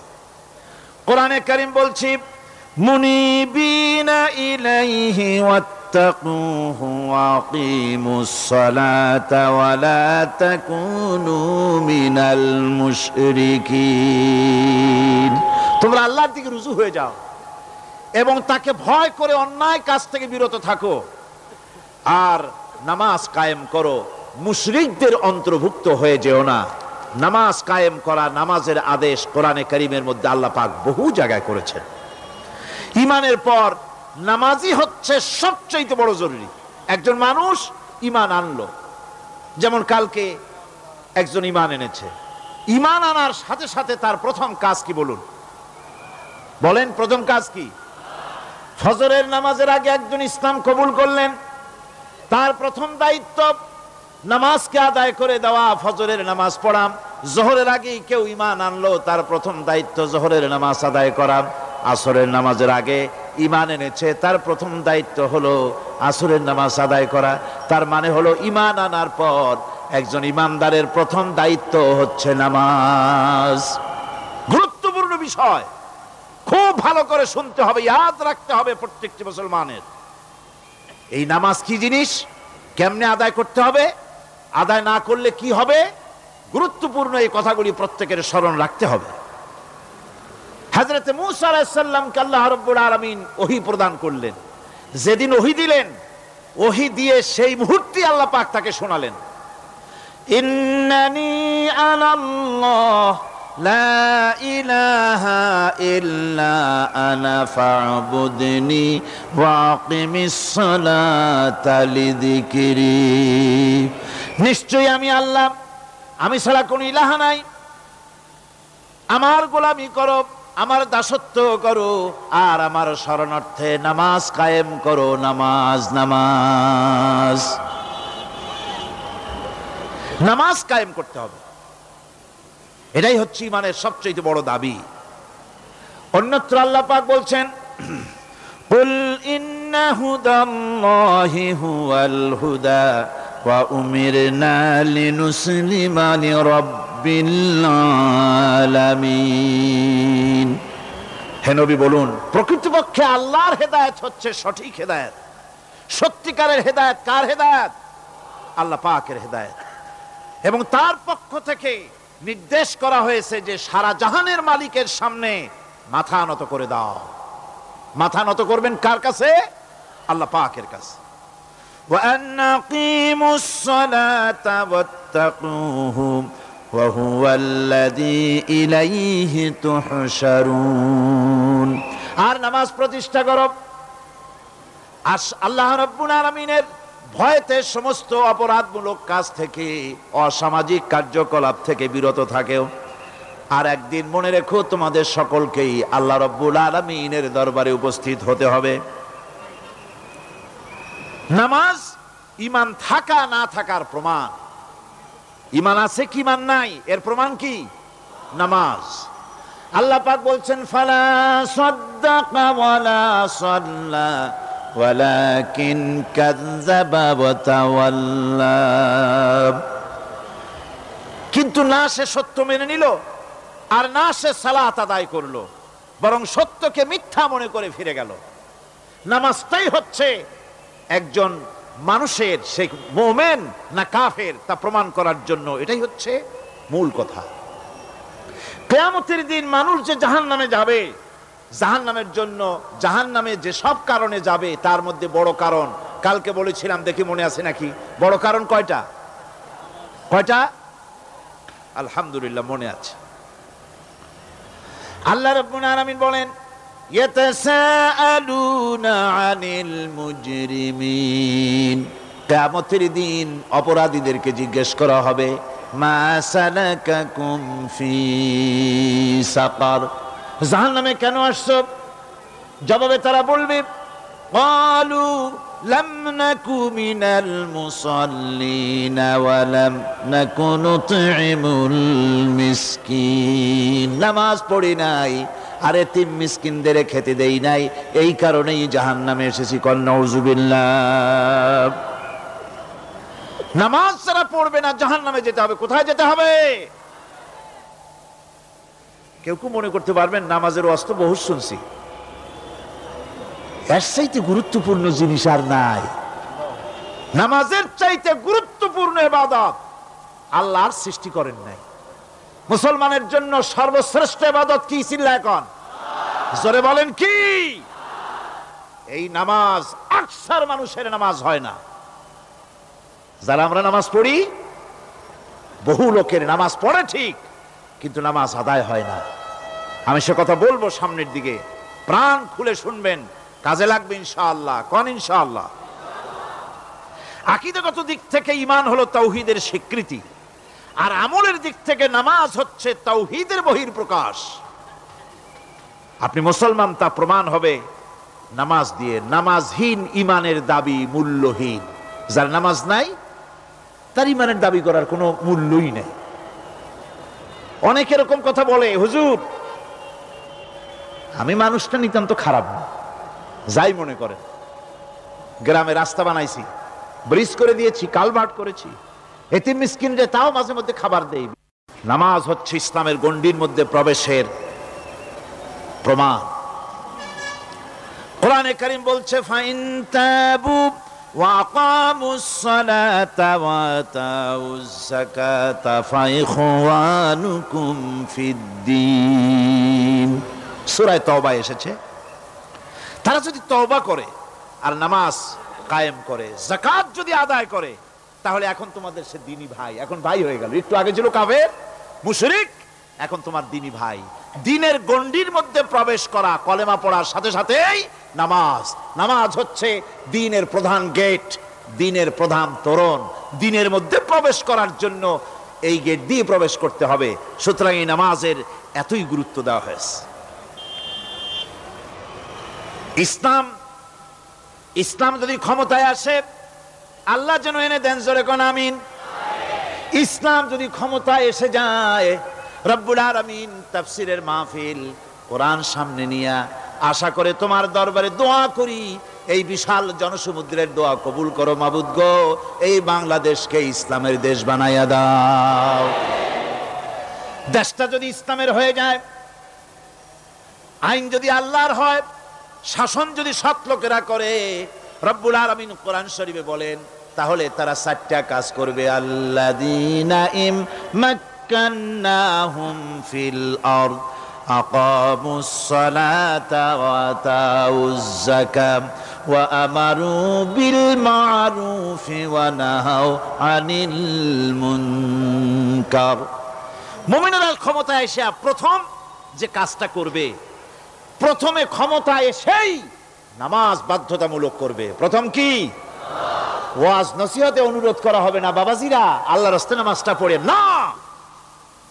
রেডিও এবং টেলিভিশনের মাধ্যমে রাষ্ট্রপ্রধান অর্ডার করে দিবেন, আজ থেকে বাংলাদেশের 12 কোটি তাওহীদি জনতা, নারী পুরুষ যারা আকেল বালিগ, সকলের জন্য নামাজ বাধ্যতামূলক, নামাজ পড়তেই হবে। এটা অর্ডার। বেলা যখন 1টা বেজে যাবে, বেলা যখন 1টা বাজবে, সমস্ত মসজিদে আজান শুরু হয়ে যাবে। আজানের সাথে সাথে অফিস, আদালত, কল কারখানা, ক্ষেত খামার, শিক্ষাঙ্গন সব ডেডলক হয়ে যাবে। আধা ঘন্টার জন্য বন্ধ হয়ে যাবে। যারা মুসলমান অফিসে, কলেজে, ইউনিভার্সিটিতে, সর্বত্র তারা নামাজের জন্য প্রস্তুতি নেবেন। আধা ঘন্টার ভিতরে নামাজ আর খানা সেরে আবার কলেজ চলবে, বিশ্ববিদ্যালয় চলবে, কল চলবে, কারখানা চলবে, ক্যান্টনমেন্ট চলবে, সেক্রেটারিয়েট চলবে, সব আপন গতিতে চলতে থাকবে। আল্লাহর রহমত, বরকত আকাশ ফেরে নাজিল হয়ে যাবে। আর এই অর্ডার যে দেওয়া হবে, নামাজ পড়বেন সেখানে। থানায় যখন আজান হবে, থানায় আজান হয়ে গেছে, থানার স্টাফ, পুলিশ যারা আছে জামাতে খাড়া হয়ে যাবে, ইমামতি করবেন ওসি সাহেব। এসপির অফিসে এসপি সাহেব ইমামতি করবেন, ডিসি সাহেব তার অফিসে ইমামতি করবেন, মন্ত্রী সেক্রেটারিয়েট ইমামতি করবেন, প্রেসিডেন্ট বঙ্গভবন ইমামতি করবেন, বিশ্ববিদ্যালয়ের ভাইস চ্যান্সেলরের ইমামতিতে সে জায়গার মুসলমান ছাত্র ছাত্রী, শিক্ষক শিক্ষয়িত্রী এক জামাতে নামাজ আদায় করবে। এই যদি হয় চিত্র দেশের, অপরাধ থাকবে? থানায় ওসি সাহেব নিজেই যদি জামাতের ইমামতি করেন, এইভাবে নামাজ আদায় করেন পুলিশদের নিয়ে জামাতে, ঘুষ আর খাবে তারা? এসপি সাহেবের অফিসে, ডিসি সাহেবের অফিসে মন্ত্রীরা যদি এভাবে নামাজ কায়েম করে, তাহলে কি অন্যায় অপরাধ কিছু থাকবে সমাজে? থাকবে না। সুতরাং নামাজ বাধ্যতামূলক করে দেওয়া হবে। নামাজ বাধ্যতামূলক, সকলকে নামাজ পড়তে হবে। নামমাত্র মুসলিম জাতির রাষ্ট্র ক্ষমতা গ্রহণ করাই হলো ইসলামী শাসন ব্যবস্থা নয়। ইসলাম ক্ষমতায় গিয়া অমুসলিমদের উপরে শাসন জারি করবে, আর অন্যান্য সরকারের মতো আমোদ ফুর্তি করে রাস্তাঘাট বানায় টানায় সিটে শুয়ে থাকবে, তা না। রাস্তা হবে, ঘাট হবে, কলেজ হবে, সব হবে, কিন্তু যারা মুসলমান তাদেরকে নামাজ পড়তে হবে। গোটা জনগণকে শাসক আর শাসিত উভয় গোলাম হবে আল্লাহ। উভয় গোলাম হবে কার? তখন প্রেসিডেন্টের বাবার ক্ষমতা নাই নিজের কোন আইন চালু করে, পার্লামেন্টের বাবার ক্ষমতা নাই ইসলামের বিরুদ্ধে টু শব্দটি করতে পারে। সেখানে শাসক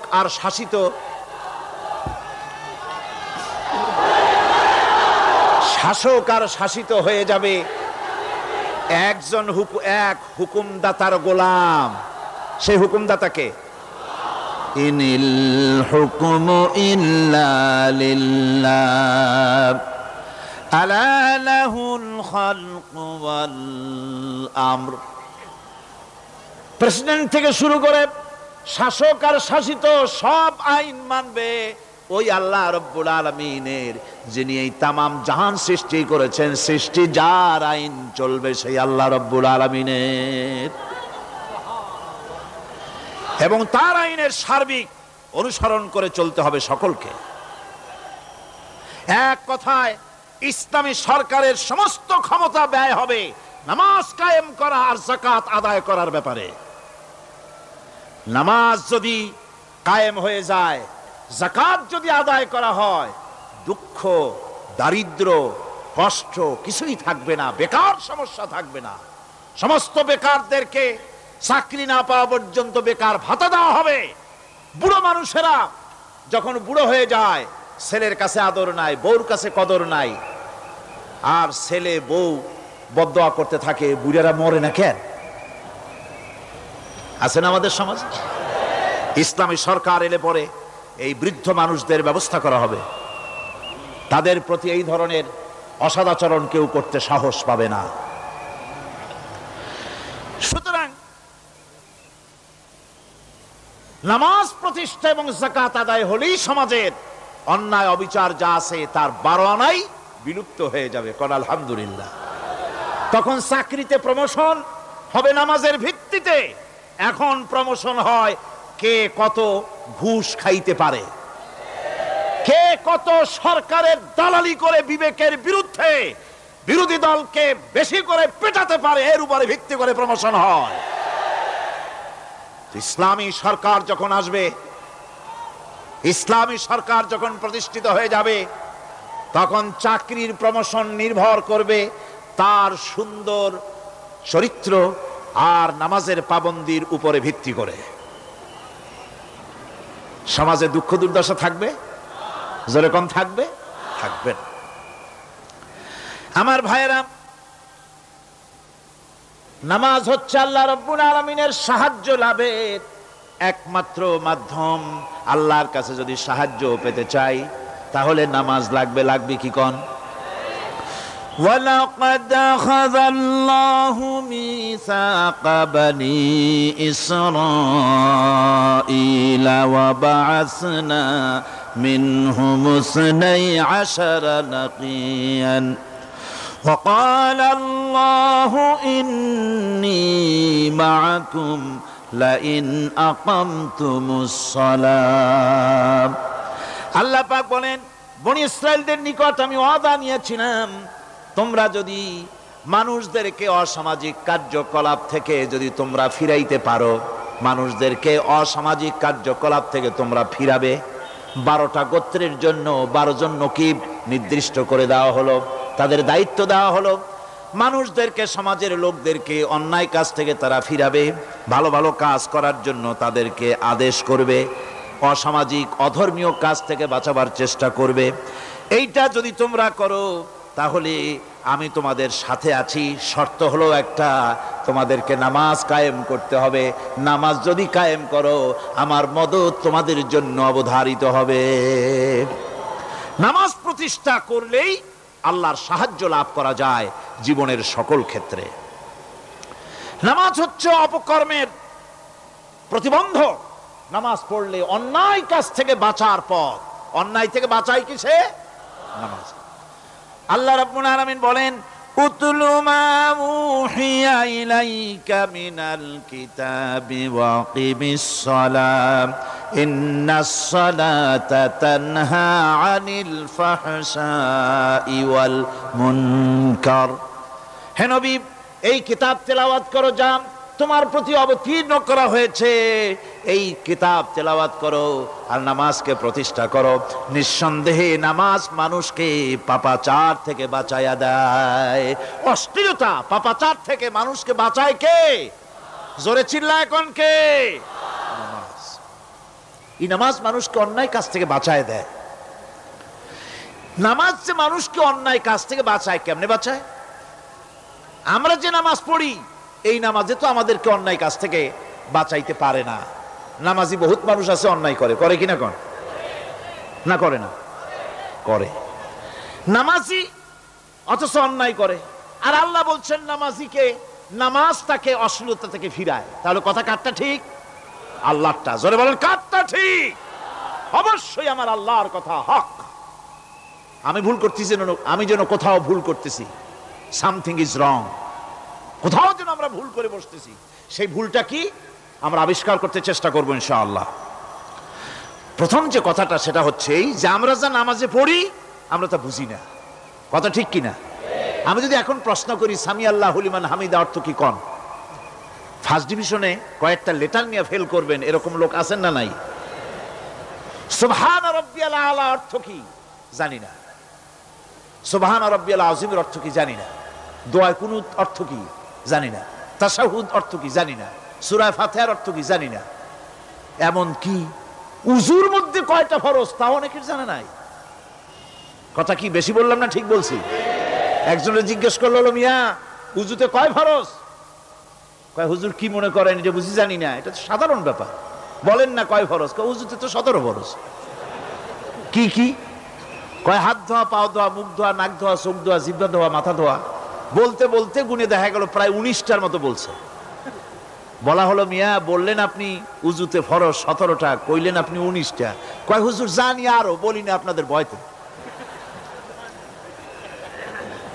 উযু জানে না, নামাজ জানে না, তাকে এই নামাজ কেমনে ফিরাবে অন্যায় কাজ থেকে? কথা বুঝতে পেরেছেন?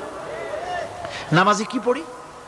নামাজে দাঁড়ায় গেলাম, আল্লাহু আকবার অর্থ কি? চিল্লায় কন্না আল্লাহু আকবার। এরকম না, মুসলমানের মতো গলা ছেড়ে দিয়ে চিৎকার দিয়ে বলেন আল্লাহু আকবার। এই আল্লাহু আকবার, আল্লাহ সর্বশ্রেষ্ঠ, তার চাইতে বড় আর কেউ নাই। এই কথা দিনরাত 24 ঘন্টার ভিতরে শত শতবার বলি, একবার দুইবার না, শত শতবার বলি আল্লাহ সর্বশ্রেষ্ঠ। এই কথা বলার পরেও মনের মধ্যে অন্য কেউ বড় হয়, আল্লাহর বড়ত্ব যেভাবে মুখ দিয়া বলি ওইভাবে কার্যত পালন করি না। নামাজে আল্লাহু আকবার বললাম, এরপরে সানা পড়লাম, তারপরে সূরা ফাতিহা পড়লাম। সূরা ফাতিহার ভিতরে যে সমস্ত কথাগুলি বললাম সেই কথাগুলি বুঝি না, কি বলেছি তাও জানি না। এরপরে সুবহান রাব্বিয়াল আলা বলেছি, সুবহান রাব্বিয়াল আযীম বলেছি, সামি আল্লাহু লিমান হামিদা বলেছি, অর্থ কি জানি না। আল্লাহ তা শুনতে পান, যে ব্যক্তি আল্লাহর প্রশংসা করেন তিনি তা শুনতে পান। নামাজের মধ্যে আইডিয়া দেওয়া হচ্ছে, তুমি যে আল্লাহর জন্য নামাজ পড়তেছো, প্রশংসা করতেছো, এটা এমন নয় যে আল্লাহ পাক দেখছেন না বা শুনতেছেন না। তুমি যা বলতেছো, প্রশংসা করতেছো, আল্লাহ পাক তা শুনতে পাচ্ছেন। সামি আল্লাহু লিমান হামিদা, সুবহান রাব্বিয়াল আলা, আমি মহান সর্বশ্রেষ্ঠ আল্লাহ রাব্বুল আলামিনের পবিত্রতা ঘোষণা করছি, আমি তার প্রশংসা করছি। সূরা ফাতিহার কি আমরা বলি আপনারা ব্যাখ্যা দেখে বুঝে নিয়েন, সেগুলি আমি এখানে বলে বাকি কথা সব শেষ করতে পারবো না। এরপরে আমরা নামাজের মধ্যে দোয়া কুনুত পড়ি। সেই দোয়া কুনুতে যে কি ওয়াদাটা করি, অন্তত আমার তো মনে হয় সাধারণ মানুষের মধ্যে 99.9 লোকেরা জানে না দোয়া কুনুতে কি পড়ে, অর্থ বোঝে না। দোয়া কুনুতের মধ্যে বলা হচ্ছে, আল্লাহুম্মা ইন্না নাস্তাঈনুকা, আয় আল্লাহ আমি তোমার কাছে সাহায্য চাই। কার কাছে সাহায্য চাই? আল্লাহর কাছে সাহায্য চাই। নামাজের ভিতরে বলতেছেন, এই কথা যদি অর্থ আপনি জানতেন যে তোমার কাছে সকল ব্যাপারে সাহায্য চাই তোমার কাছে, এই কথাটা যদি মনে প্রাণে বুঝতেন, তাহলে দুনিয়ায় কোনো মাজারে গিয়া মরা জিন্দা মানুষের কাছে গিয়া নিজের ছেলে মেয়ে চাইতেন না, চাকরির উন্নতি চেতেন না। আপনি নামাজের ভিতরে বলতেছেন আপনার কাছে, আয় আল্লাহ আপনার কাছে সর্বপ্রকারের সাহায্য আপনার কাছে চাই। নামাজের ভিতরে কিসের মধ্যে বলতেছেন? বিশ্বাস যদি করতেন, যদি বুঝতেন, তাহলে যত বড় পীর আসুক দেশ থেকে আর বিদেশ থেকে, সন্তান চাওয়ার জন্য পাগল হয়ে পায়ের উপরে পড়ে থাকতেন না, আল্লাহর কাছেই চাইতেন। কার কাছে চাইতেন? এরপরে বলতেছেন, আস্তাগফিরুকা, তোমার কাছে ক্ষমা চাই, গুনাহ করেছি, অনেক গুনাহ করেছি, তোমার কাছে ক্ষমা চাই, কারণ সাহায্য করতে পারো তুমি, গুনাহ মাফ করতে পারো তুমি। গুনাহ মাফ করার ক্ষমতা কি আছে পৃথিবীর কারো? আকাশে জমিনে আল্লাহ ছাড়া মানুষের গুনাহ কেউ মাফ করতে পারে? এরপরে বলতেছি, অনুমিনু বিকা, আয় আল্লাহ আমি তোমার উপর ঈমান এনেছি, পরিপূর্ণভাবে তোমার উপরে ঈমান এনেছি, ওয়া নাতাওয়াক্কালু আলাইক, আর তোমার উপরেই কেবলমাত্র ভরসা করেছি। ঈমান এনেছি তোমার উপরে, ভরসা করছিও তোমার উপরে। এই কথাগুলি যদি আমরা বুঝতাম, তাহলে আত্মাটা বড় হয়ে যেত, মাথাটা আল্লাহ ছাড়া কারো সামনে নত হতো না। ঠিক না বেটি? আল্লাহ ছাড়া কারো সামনে মাথা নত হতো না। আল্লাহর উপরই ভরসা, তোমার উপর ভরসা করছি, তোমার উপর ঈমান এনেছি।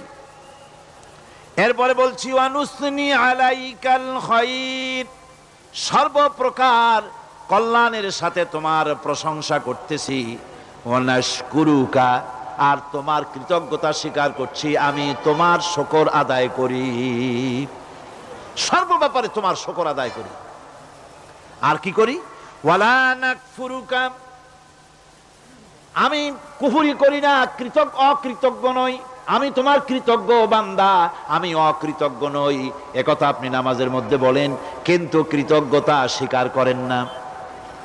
আল্লাহ যে ছেলে দিয়েছে শুকর আদায় করেন না, আল্লাহ যে সুন্দরী বউ বা ভালো বউ দিয়েছেন শুকর আদায় করেন না, আল্লাহ সন্তান দিয়েছে শুকর আদায় করে না, আল্লাহ রাব্বুল আলামিন চাকরি দিয়েছেন, বাড়ি দিয়েছেন, জায়গা দিয়েছেন, জমিন দিয়েছেন, যৌবন দিয়েছেন, স্বাস্থ্য দিয়েছেন, শুকর আদায় করে না। আল্লাহ পাক বলেন, বান্দারে যে অবস্থায় থাকো শুকর আদায় করো। লা ইন শাকারতুম লা আযীদান্নাকুম ওয়া লা ইন কাফারতুম ইন্না আযাবী লাশাদীদ। আমার নিয়ামতের শুকর যদি আদায় করো আমি বেশি করে বাড়ায় দেব, আর যদি শুকর আদায় না করো তাহলে মস্ত বড় শাস্তি রেখে দিয়েছি। সব ব্যাপারে শুকর আদায় করো, আমার নিয়ামতের শুকর আদায় করো। চোখ দিয়া দেখতে পাও, কও আলহামদুলিল্লাহ। মুখ দিয়া কথা বলতে পারো, কও আলহামদুলিল্লাহ। যা খাও মজা লাগে বলো আলহামদুলিল্লাহ। কাজ করতে পারো বলো আলহামদুলিল্লাহ। সব ব্যাপারে আল্লাহর শুকর আদায় করতে হবে। শুকরিয়া আদায় করলে রব্বুল আলামিন তারে আরো বাড়ায় দিবেন। এই কথাই বলতেছি, আল্লাহ শুকর করি আর তোমার সাথে আমি কুফরি করি না, কৃতজ্ঞ আমি নই। ওয়া নাখলাউ ওয়া নাতরুকু মান ইয়াফজুরুকা, আর আমি ওয়াদা করতেছি এই কথা, তোমার সাথে যারা প্রকাশ্য দুশ্মনী করে, যারা প্রকাশ্য গুনার মধ্যে লিপ্ত আছে আর তোমার সাথে দুশ্মনী করে, ওদের সাথে আমার সমস্ত সম্পর্ককে ছিন্ন করে দিলাম।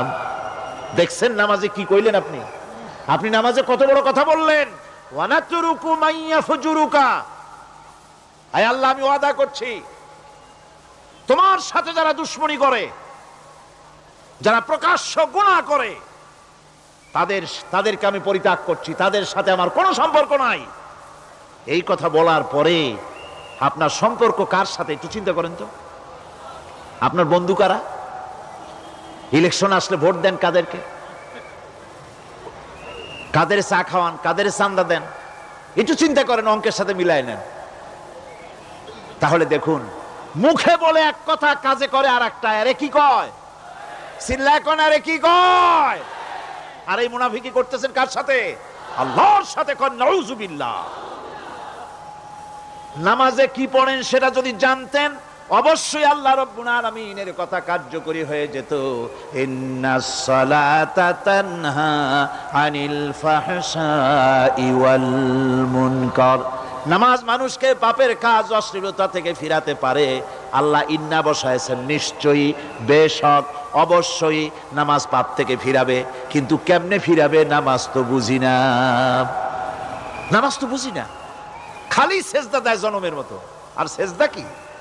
নামাজে যদি দেখে ইমাম দেরি করতেছে, আত্তাহিয়াত পড়তে দেরি হয়ে যাচ্ছে, পিছন থেকে সিগন্যাল মারে, ঠিক কিনা? বেয়াদব, বেয়াদব। তোমার নামাজ, তোমার আত্তাহিয়াত আগে শেষ হয়েছে, তাতে কি হয়েছে? চুপ করে বসে থাকো। ইমামকে কাশি দিয়া সতর্ক করার অধিকার তোমার নাই। যদি ইমামকে সতর্ক করার জন্য কাশি দিয়ে থাকো, তোমার নামাজ ফাসেদ হয়ে যাবে। এটা ফাজলামি করার জায়গা না, এটা নামাজ। এর নাম কি? ধীরে সুস্থে নামাজ পড়তে হবে। অনেকে মসজিদটারে মনে করে জেলখানা।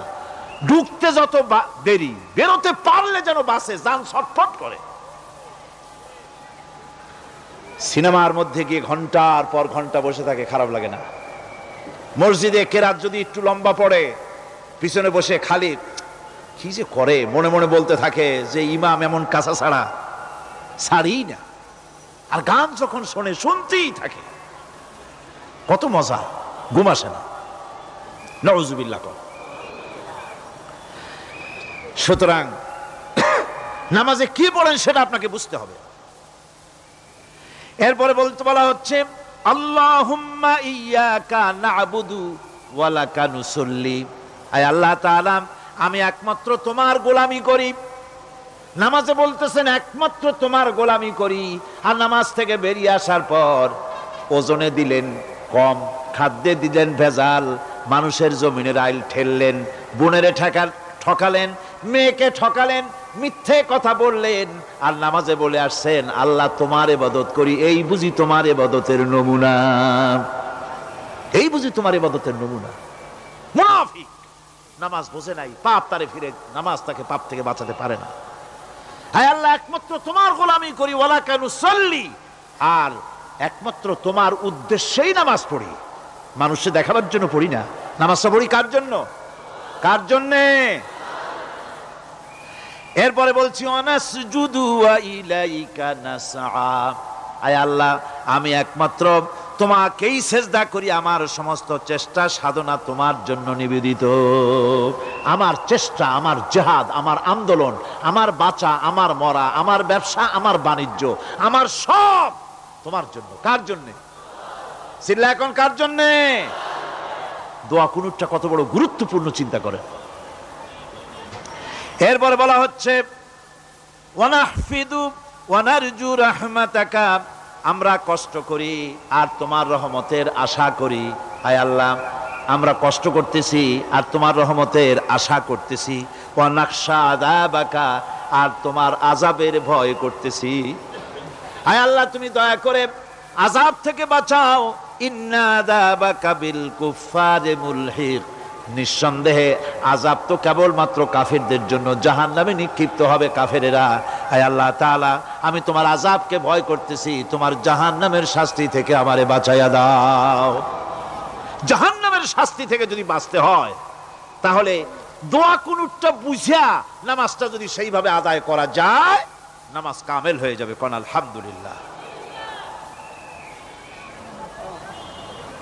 সঠিকভাবে নামাজ পড়ার পরও যদি কোনো মানুষের সঠিকভাবে, ভালো করে শোনেন, সঠিকভাবে নামাজ পড়ার পরেও যদি কোনো মানুষ পাপের থেকে না ফেরে, তাহলে বুঝতে হবে একথা, পানি আর সাবান দিয়া কাপড় ধুলে কাপড়ের ময়লা যাবে, কিন্তু পানি আর সাবান দিয়া কয়লা জনমের মতো ধুইলেও কয়লার ময়লা যাবে না। কথা বুঝে আসছে? এর থেকে আর উত্তম দৃষ্টান্ত আমার কাছে নাই। নামাজ পড়ার পরেও যদি চরিত্র ভালো না হয়, বুঝতে হবে নামাজ হচ্ছে না, কাঙ্ক্ষিত মানের নামাজ আদায় হচ্ছে না। আল্লাহর নবী বলেছেন, যার নামাজ পাপ কাজ হতে ফিরাতে পারলো না, তার নামাজ নামাজি নয়।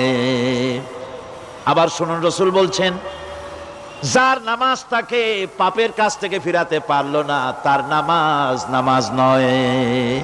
ওইটা নামাজ হয় নাই, যার জন্য তার পাপ থেকে তারে ফিরাইতে পারছে না। আর কিয়ামতের দিন বেনামাজিরা সবচাইতে বেশি অপমানিত হবে। সবচাইতে বেশি অপমানিত হবে কারা? বেনামাজিরা। কিভাবে? ইয়াউমা ইউকশাফু আন সাকিন ওয়া ইউদআউনা ইলাস সুজুদি ফালা ইস্তাতিউন। সেদিন কঠিন সময়, আল্লাহ রাব্বুল আলামিন লোকদেরকে সিজদা করার জন্য বলবেন, কিন্তু যারা বেনামাজি ছিল দুনিয়ায়, তারা সিজদা দিতে পারবে না। বলেন নাউযুবিল্লাহ। অবস্থাটা কি হবে? খাশিআতান আবসারুহুম তারহাকুহুম যিল্লাহ, তাদের দৃষ্টি নিচু হবে, লাঞ্ছনা এবং অপমান তাদের উপরে চেপে বসবে, সিজদা দিতে পারবে না। আল্লাহ আমাদেরকে ক্ষমা করুন।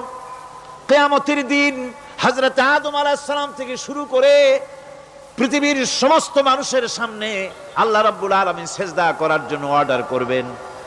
যারা নাকি বেনামাজি, ওরা আল্লাহর দরবারে সেদিন সিজদা দিতে পারবে না, লাঞ্ছিত অপমানিত হবে। যারা কন নাউযুবিল্লাহ।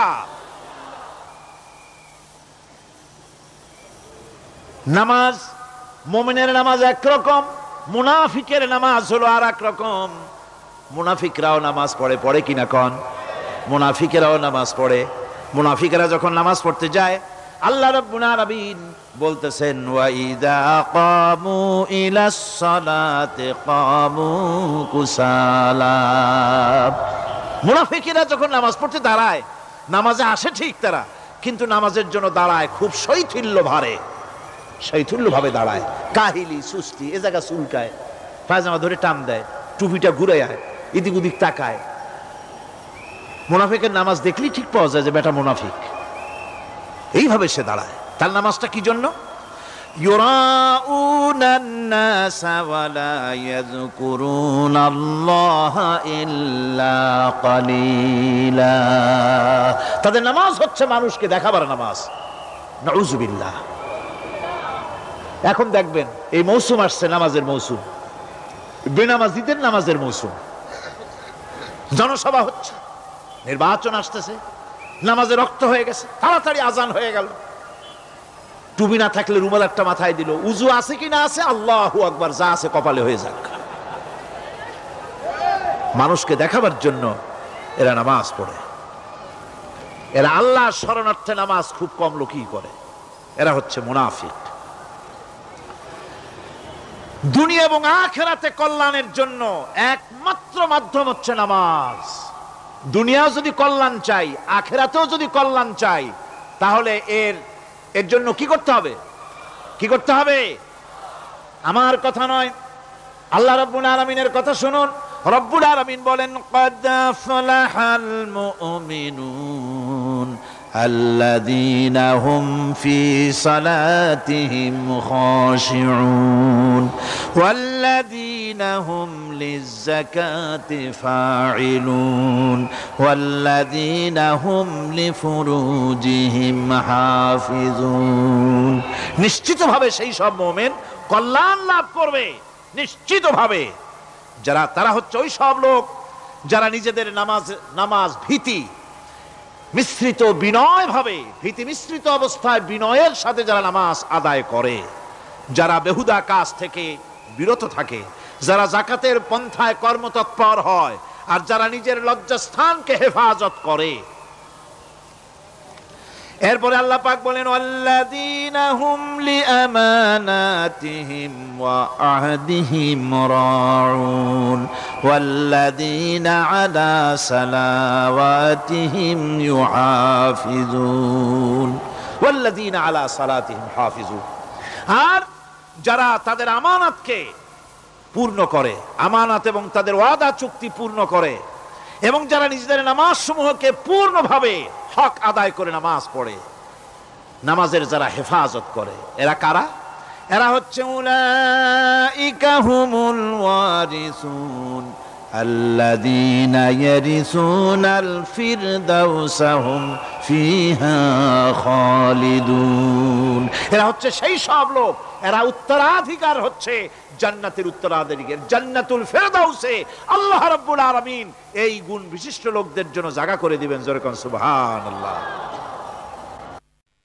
কাপড় পরা সমাজে কায়েম আছে বলে উলঙ্গ মানুষ সমাজে খুঁজে পাওয়া যায় না, পাগল ছাড়া, ঠিক কিনা?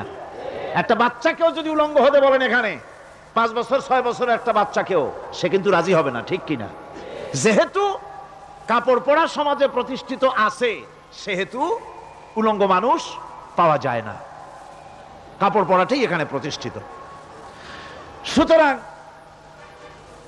এখন অবস্থাটা এই হয়েছে, কাপড় পরা প্রতিষ্ঠিত আছে বলে কোন উলঙ্গ মানুষ এসে যদি এই মঞ্চে দাঁড়ায় আর বলে আমাকে একটু বক্তৃতা করতে দেন, আপনারা কি করবেন? মঞ্চে তো উঠতেই দিবেন না। উলঙ্গ মানুষ যদি কোনো চাকরি নিতে যায় ইন্টারভিউতে, তাকে লাইনে দাঁড়াইতে দেবে? দেবে না।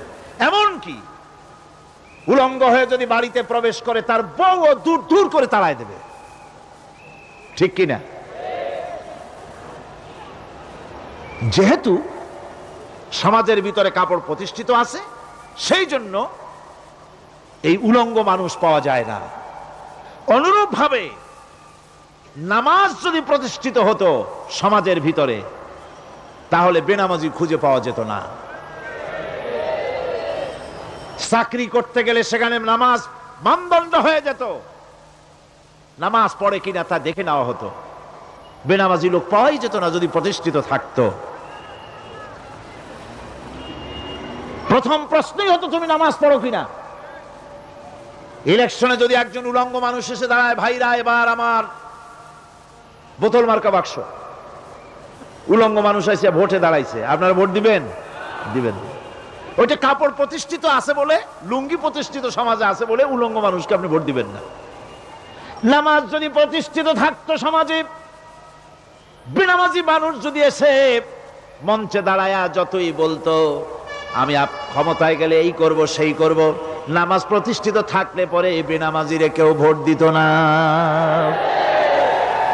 নামাজ যদি প্রতিষ্ঠিত থাকতো, তাহলে অফিসের অফিসার তো দূরের কথা, বেনামাজি অফিসের ঝাড়ুদারের চাকরিও তার কিসমতে জুটতো না যদি নামাজ প্রতিষ্ঠিত থাকতো। এর নাম হলো নামাজ কায়েম হওয়া।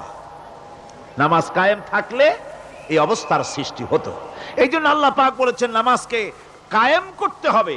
নামাজ হবে সব ভালো কাজের মানদণ্ড। সমস্ত ভালো কাজের মানদণ্ড কি? নামাজ। নামাজ আমাদেরকে বড় রকমের শিক্ষা দেয়। কি শিক্ষা দেয়? নামাজ আমাদের শিখায় ঐক্য আর ভ্রাতৃত্ব। ভ্রাতৃত্বের আর ঐক্যের শিক্ষা দেয়। এক নেতার আনুগত্য করা শিখায়। জামাত যত বড় হোক, ইমাম হবে কয়জন? একজন ইমাম হবে। আর এই ইমাম মানে কি? নেতা। ইমাম মানে কি? নেতা নির্বাচন শিখায় নামাজে। নেতা নির্বাচন কে শিখায়? নামাজ শিখায়। বোঝেন খুব ভালো করে। কিভাবে? মনে করুন চট্টগ্রাম শাহী মসজিদে ইমাম প্রয়োজন। এখন সেই ইমাম নেওয়ার জন্য ইন্টারভিউ কল করা হলো, বিজ্ঞাপন দেওয়া হলো পত্রিকায়। অনেক আলেম আসলেন। ইন্টারভিউ বোর্ডে যারা বসলেন তারা ইন্টারভিউটা কিভাবে নেবেন? যার মাথার চুল লম্বা বেশি তার ইমামতি দেওয়া হবে, যার লুঙ্গিটা পায়ের গিরার তলে তারে দেওয়া হবে, যার মোষটা মুখের মধ্যে গিয়া ঢুকছে, হাসি দিলে বুঝাই যায় না হাসে না কান্দে, তারে দিবে। দাড়িগুলা কামাইছে তারে দেবে। সিগারেট খায় বা অবশ্য চট্টগ্রাম আর সিলেটে সিগারেটের ফতোয়া ভিন্ন রকম।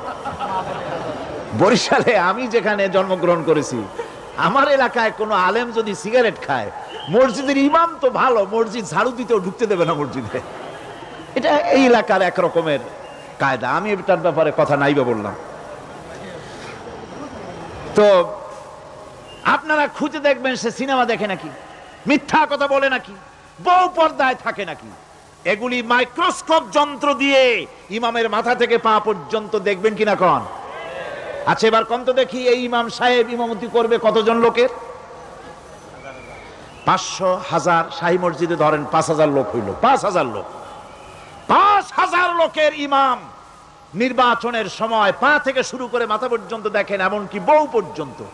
বৌমনি আনিয়ে দেখেন না, পর্দায় থাকি কিনা এইটা আপনারা দেখেন, ঠিক কিনা? এ খবরটা নেন। 5000 লোকের একটা ইমাম বানাতে গিয়ে মাইক্রোস্কোপ যন্ত্র দিয়ে দেখেন মোষ কেমন, দাড়ি কেমন, চুল কেমন, পাও কেমন, হাত কেমন, হাতে নখ লম্বা কিনা, দাঁতে ছাতা কিনা, বউ পর্দায় থাকে কিনা, মিথ্যা কথা কয় কিনা, এত দেখেন। আর যখন নির্বাচন আসে তখন 2.5 থেকে 3 লক্ষ মানুষের জন্য একজন এমপি নির্বাচিত হয়। সেই ইমামকে বাছাই করার জন্য নামাজ পড়ে কিনা, জিনাকার কিনা, মদখোর কিনা, সুদখোর কিনা, ঘুষখোর কিনা, বদমাশ কিনা বাছাই করা হয় না। আমার বন্ধুগণ, নামাজ আমাদেরকে এটা শিখায়। সুবহানাল্লাহ। কি হইল? নামাজে দাঁড়াচ্ছেন নাকি? বসেন। নামাজ আমাদেরকে এটা শিখায় ইমাম কেমনে বানাইতে হবে। কোন সুবহানাল্লাহ। নামাজ ঐক্য শিখায়, নামাজ ভ্রাতৃত্ব শিখায়, নামাজ পারস্পরিক মহব্বত শিখায়, নামাজ নেতা কেমন হওয়া উচিত, নেতা নির্বাচন শিখায়।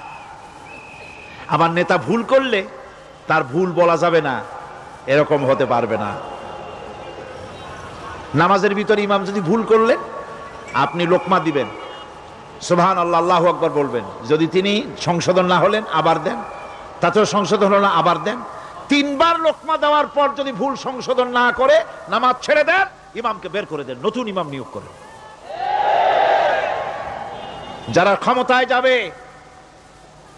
আপনি রাষ্ট্রের ইমাম যারে বানাবেন, সেই রাষ্ট্রীয় ইমাম যদি জনগণের ইচ্ছার বিরুদ্ধে যদি চলে, 1 বার লোকমান দেন, 2 বার লোকমান দেন, 3 বার দেন, তারপরেও যদি না নামে, ঘাট ধরে নামে না। নামাজ আপনাকে নেতা নির্বাচন, নেতাকে প্রতিষ্ঠিত রাখা, নেতার আনুগত্য আপনাকে শেখায়। নামাজ লাইন সোজা করে দাঁড়াতে হবে। লাইন যদি বাঁকা করেন, আপনার কলজেটা ওরকম বাঁকা হয়ে যাবে। কোন নাউযুবিল্লাহ। নামাজের কাতারে যার কারণে নামাজের কাতার বাঁকা হবে, পুরা কাতারের জন্য আল্লাহর কাছে ওই লোকটা দায়ী হয়ে যাবে। নামাজ শৃঙ্খলা শিখায়। সুবহানাল্লাহ কইতে ইচ্ছা করে না? নামাজ শৃঙ্খলা শিখায়, শৃঙ্খলা বোধ শিখায়, সোজা হয়ে দাঁড়ায়। তারপরে ঐক্য এবং মহব্বত শিখায়। নামাজের ভিতরে যখন দাঁড়ায় গেলেন, আমির দাঁড়ালো, ফকির দাঁড়ালো, মন্ত্রী দাঁড়ালো, তার ড্রাইভারও দাঁড়ায় গেল, একই কাতারে দাঁড়ায় গেছে। নামাজ পড়তে গিয়ে ড্রাইভারের পাও গিয়ে লেগেছে মন্ত্রীর গায়ে। নামাজ শেষ হওয়ার পর মন্ত্রীর বাবার ক্ষমতা নাই এ কথা বলার যে বেটা ড্রাইভার সলিমদ্দি, তোর পাও লেগেছে আমার পায়ে, তোর চাকরি শুদ্ধা দোজকে পাঠায় দেব। পারবে বলতে? পারবে না। মিয়া মন্ত্রী সাহেব, এটা তোমার সেক্রেটারিয়েট না, এটা আল্লাহর ঘর। এটা কার ঘর? এক হি সাপ মে খড়ে হো গয়ে মাহমুদ ও আয়াজ, এক হি সাপ মে খড়ে হো গয়ে महमूद आयाज, न कोई बंदा रहा न कोई बंदा नवाज। একই কাতারে দাঁড়িয়ে গেছে সম্রাট মাহমুদ আর চাকর আয়াজ। এখন সম্রাট মাহমুদও নাই, চাকর আয়াজও নাই, সম্রাট আর চাকর দুজনই আল্লাহ পাকের গোলাম হয়ে গিয়েছে। তুমি মসজিদে এসেছো, তুমি আল্লাহর গোলাম। কার গোলাম? আল্লাহ পাকের গোলাম। এই জিনিস শিখায় নামাজ।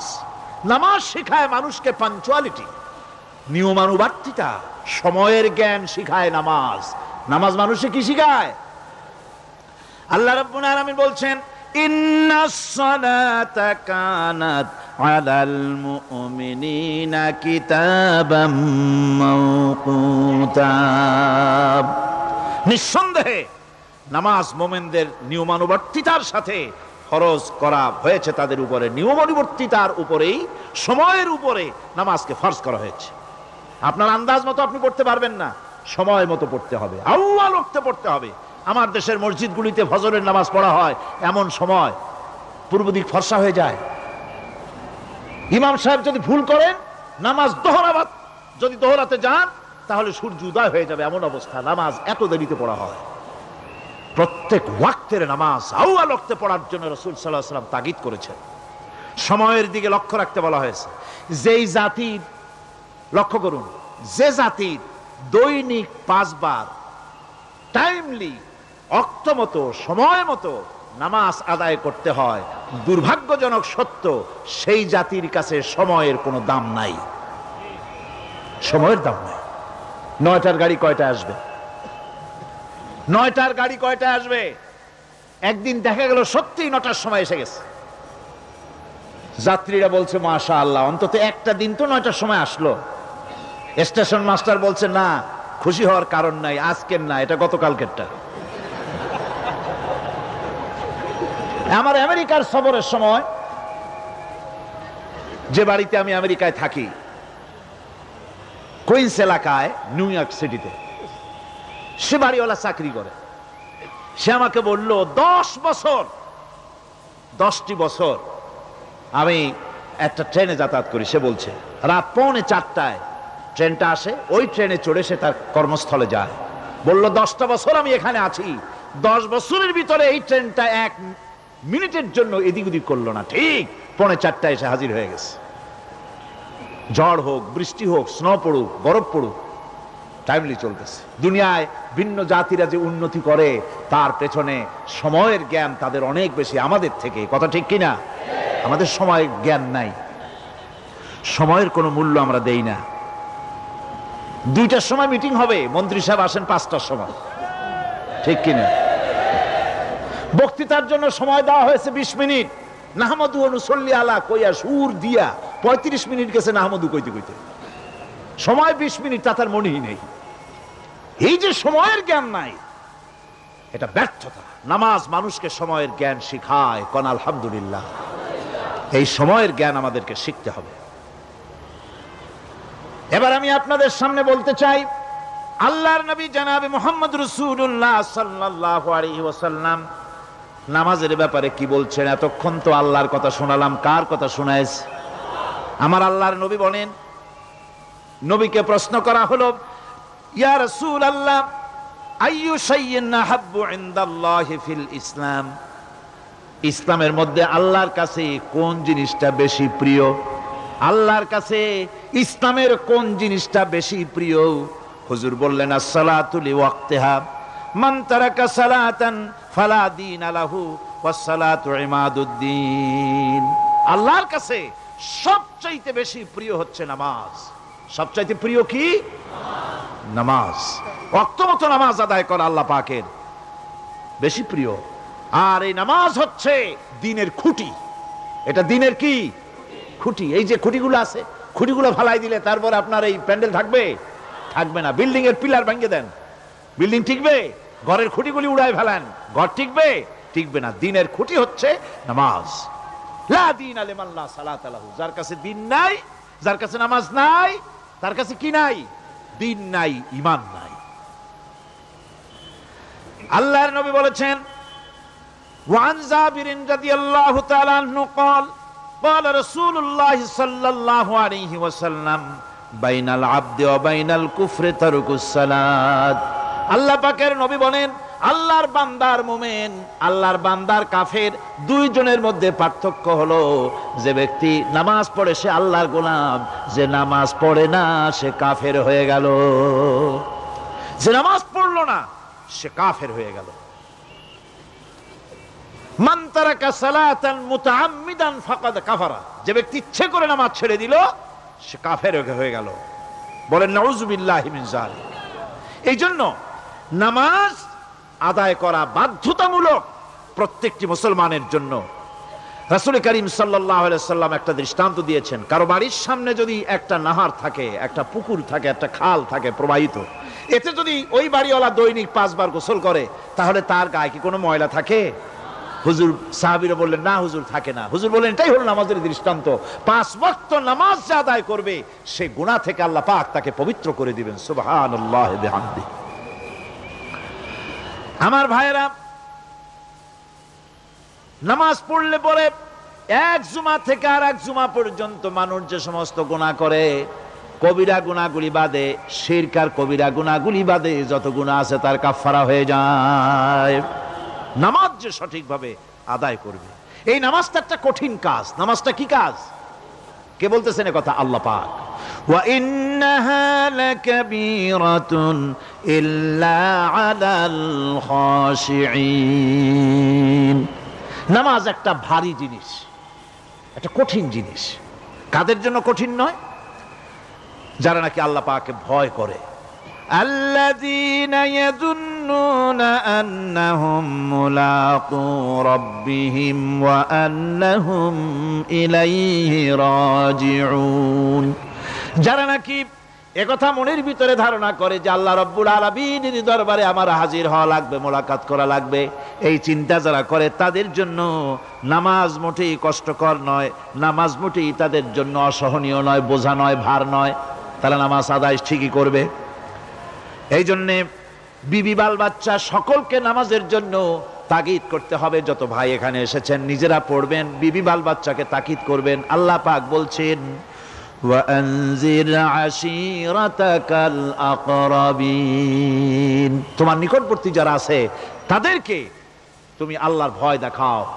নামাজের জন্য তাদেরকে বলো, আল্লাহর ভয় তাদের অন্তঃকরণের মধ্যে সৃষ্টি করে দাও। আর এই নামাজ পড়তে হবে জামাতের সাথে।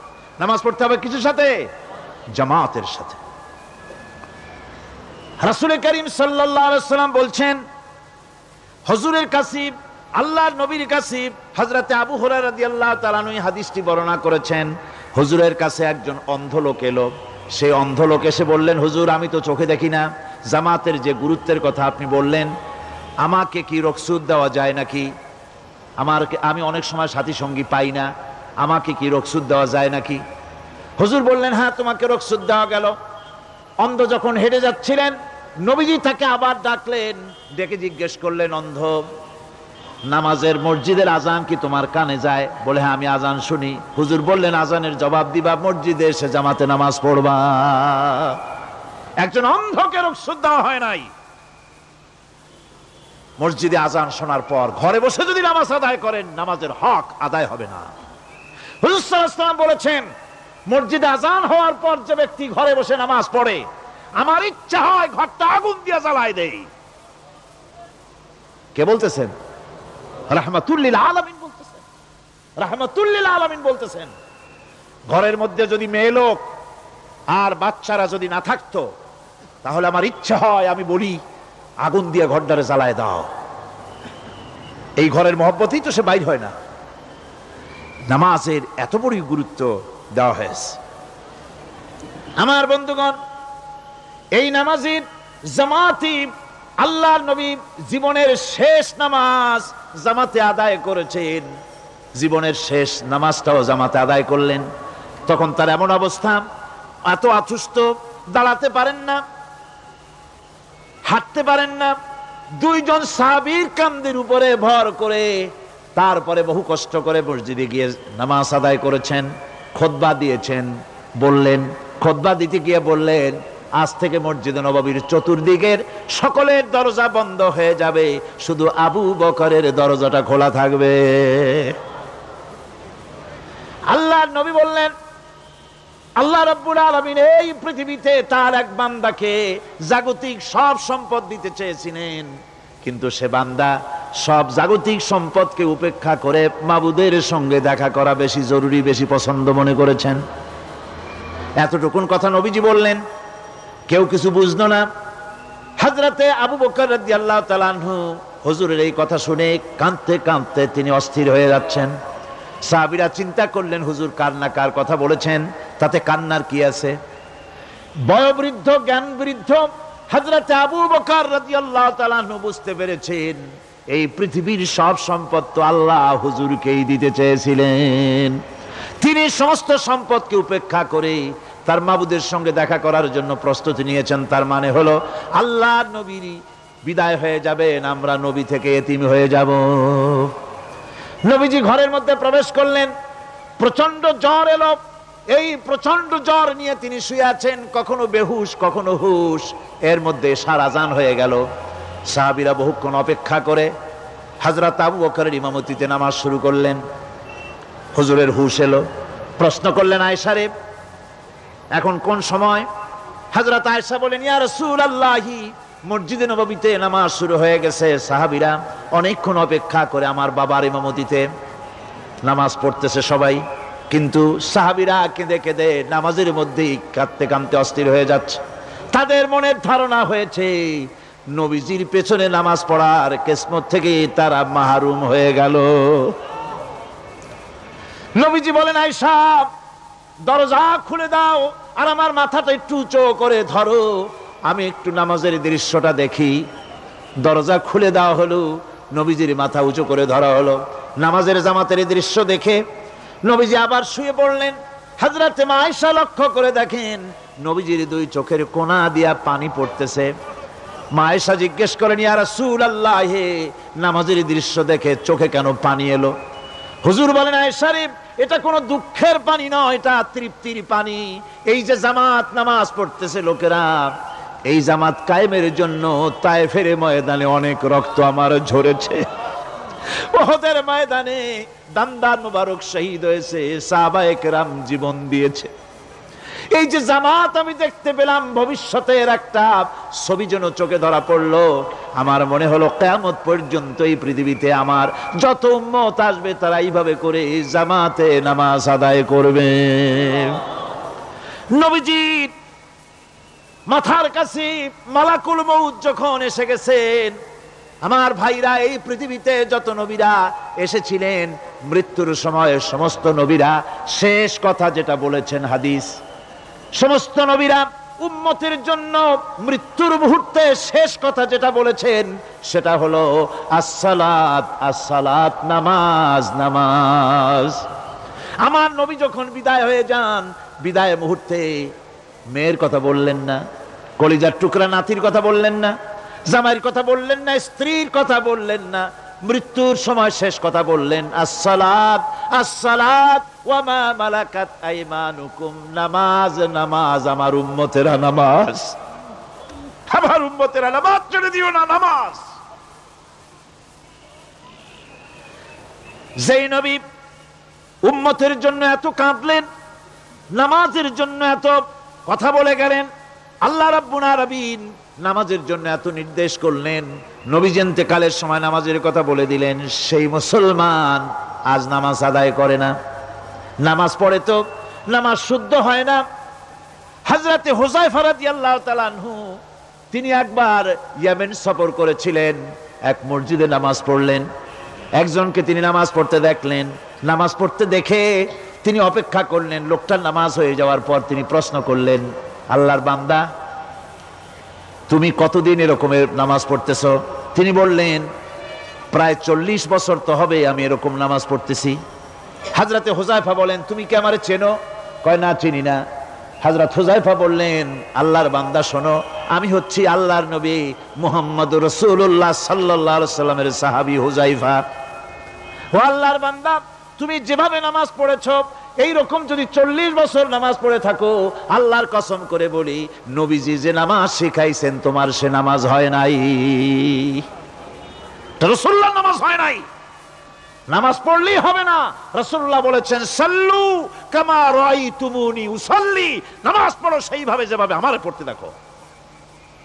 বিশ্বাস করুন ভাইরা, নামাজ যদি না হয়, হরতাল করিয়া, মিছিল করিয়া, বিক্ষোভ করিয়া, যে কোনো আন্দোলন করে ইসলামকে বিজয়ী করা যাবে না যতক্ষণ পর্যন্ত নামাজ সহি না হবে। নামাজ হচ্ছে ফাউন্ডেশন, নামাজ নাই কিচ্ছু নাই। ঠুকঠাক করে 2টা সেজদা দিয়ে উঠে যাবেন, আপনার ইসলামী আন্দোলনের 4 পয়সার দাম নাই।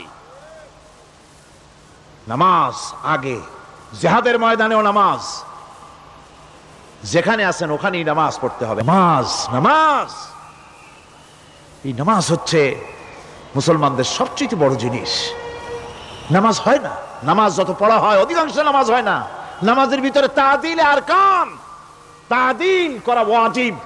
যতক্ষণ দাঁড়িয়ে থাকবেন, রুকুতে থাকবেন, যতক্ষণ দাঁড়ায় থাকবেন ততক্ষণ অন্তত 1 তাসবিহ পরিমাণ তো বটেই। যদি তা না হয়, রুকুত থেকে দাঁড়ালেন, সেজদায় চলে গেলেন, ওয়াজিব তরক হলো। সেজদা দিলেন না, নামাজ ফাসেদ হয়ে গেল, নষ্ট হয়ে গেল নামাজ। এটা পাগলামি না, নামাজ সহিভাবে আদায় করতে হবে। নামাজ থেকে দাঁড়াবেন, রুকুত থেকে দাঁড়ায় গেলেন, বলবেন রব্বানা লাকাল হামদ। কোন রব্বানা লাকাল হামদ হামদান কাসীরান তাইয়্যিবান মুবারাকান ফীহি। একজন সাহাবী এই দোয়াটা পড়ছিলেন। নামাজ শেষ করে আল্লাহর নবী প্রশ্ন করলেন, নামাজের ভিতরে অতিরিক্ত এই কথাগুলি কে বলেছো? সাহাবী ভয় পেয়ে গেলেন। ভয় ভয় তিনি বললেন, হুজুর আমি বলেছি। হুজুর বললেন, তুমি জানো না আমি নবী, তুমি নবী না, আমি যা দেখি তুমি দেখতে পাও না। তুমি যখন এই দোয়াটা পড়তেছিলে আমি লক্ষ্য করেছিলাম আল্লাহর রহমতের ফেরেশতারা প্রতিযোগিতা করতেছিল তোমার আমল নামায় কে কত বেশি নেকি লিখবে। রুকুতে দাঁড়ায়া এটা পড়বেন, সেজদায় চলে যাবেন, 2 সেজদার মাঝখানে ততক্ষণ বসে থাকবেন যতক্ষণ একটা সেজদার ভিতরে ছিলেন। পড়বেন আল্লাহুম্মা গফিরলি ওয়ারহামনি ওয়াহদিনি ওয়াফিনি ওয়ারজুকনি। নামাজের মধ্যে দোয়া করতেছেন, আল্লাহ আমারে ক্ষমা করে দাও। এসব দোয়া সব হুজুরের। আমাকে ক্ষমা করো, আমাকে হেদায়েত দাও, আমাকে সুস্থ করো, আমাকে রহম করো, আমাকে রিজিক দাও। কও সুবহানাল্লাহ। নামাজের ভিতরে দোয়া কবুলের সময়, নামাজের সেজদার ভিতরে দোয়া কবুল হয়। এইভাবে করে রাসূল করিম সাল্লাল্লাহু আলাইহি ওয়াসাল্লামের নামাজটা কেমন হাক্কানি উলামাদের কাছ থেকে জেনে নেবেন। যেহেতু হুজুর বলেছেন সাল্লু কামা রাআইতুমুনি উসাল্লি, নামাজ পড়ো সেইভাবে যেভাবে আমাকে পড়তে দেখো। আল্লাহুম্মা আমিন। রব্বানা যালামনা আনফুসানা ওয়া ইন লাম তাগফির লানা ওয়া তারহামনা লানাকুনান্না মিনাল খাসিরিন। রব্বানা লা তুযিগ কুলুবানা বা'দা ইয হাদাইতানা ওয়া হাব লানা মিন লাদুনকা রাহমাতান ইন্নাকা আনতাল ওয়াহ্হাব। আয় আল্লাহ তাআলা, বিশাল এই জনসমুদ্র, লক্ষ লক্ষ জনতা তোমার দরবারে বিনতি ভরা কণ্ঠ নিয়ে তোমার দরবারে আরজ করতেছি। আমরা যে আলোচনা করলাম, দরুদ ও সালাম পড়লাম, মেহেরবানি করে রাসূল করিম সাল্লাল্লাহু আলাইহি সাল্লামের রূহ মুবারকে হাদিয়া পৌঁছায়া দাও। আয় আল্লাহ তাআলা, तमाम পৃথিবীর মাটির নিচে যত মুমিন মুমিনাত শুয়ে আছেন তাদেরকে ক্ষমা করে দাও। আমাদের মা বাপ যাদের দুনিয়া থেকে বিদায় হয়ে গেছে, আল্লাহ কবরগুলিকে জান্নাতের টুকরা বানায়া দাও। রব্বির হামহুমা কামা রব্বায়ানি সগীরা।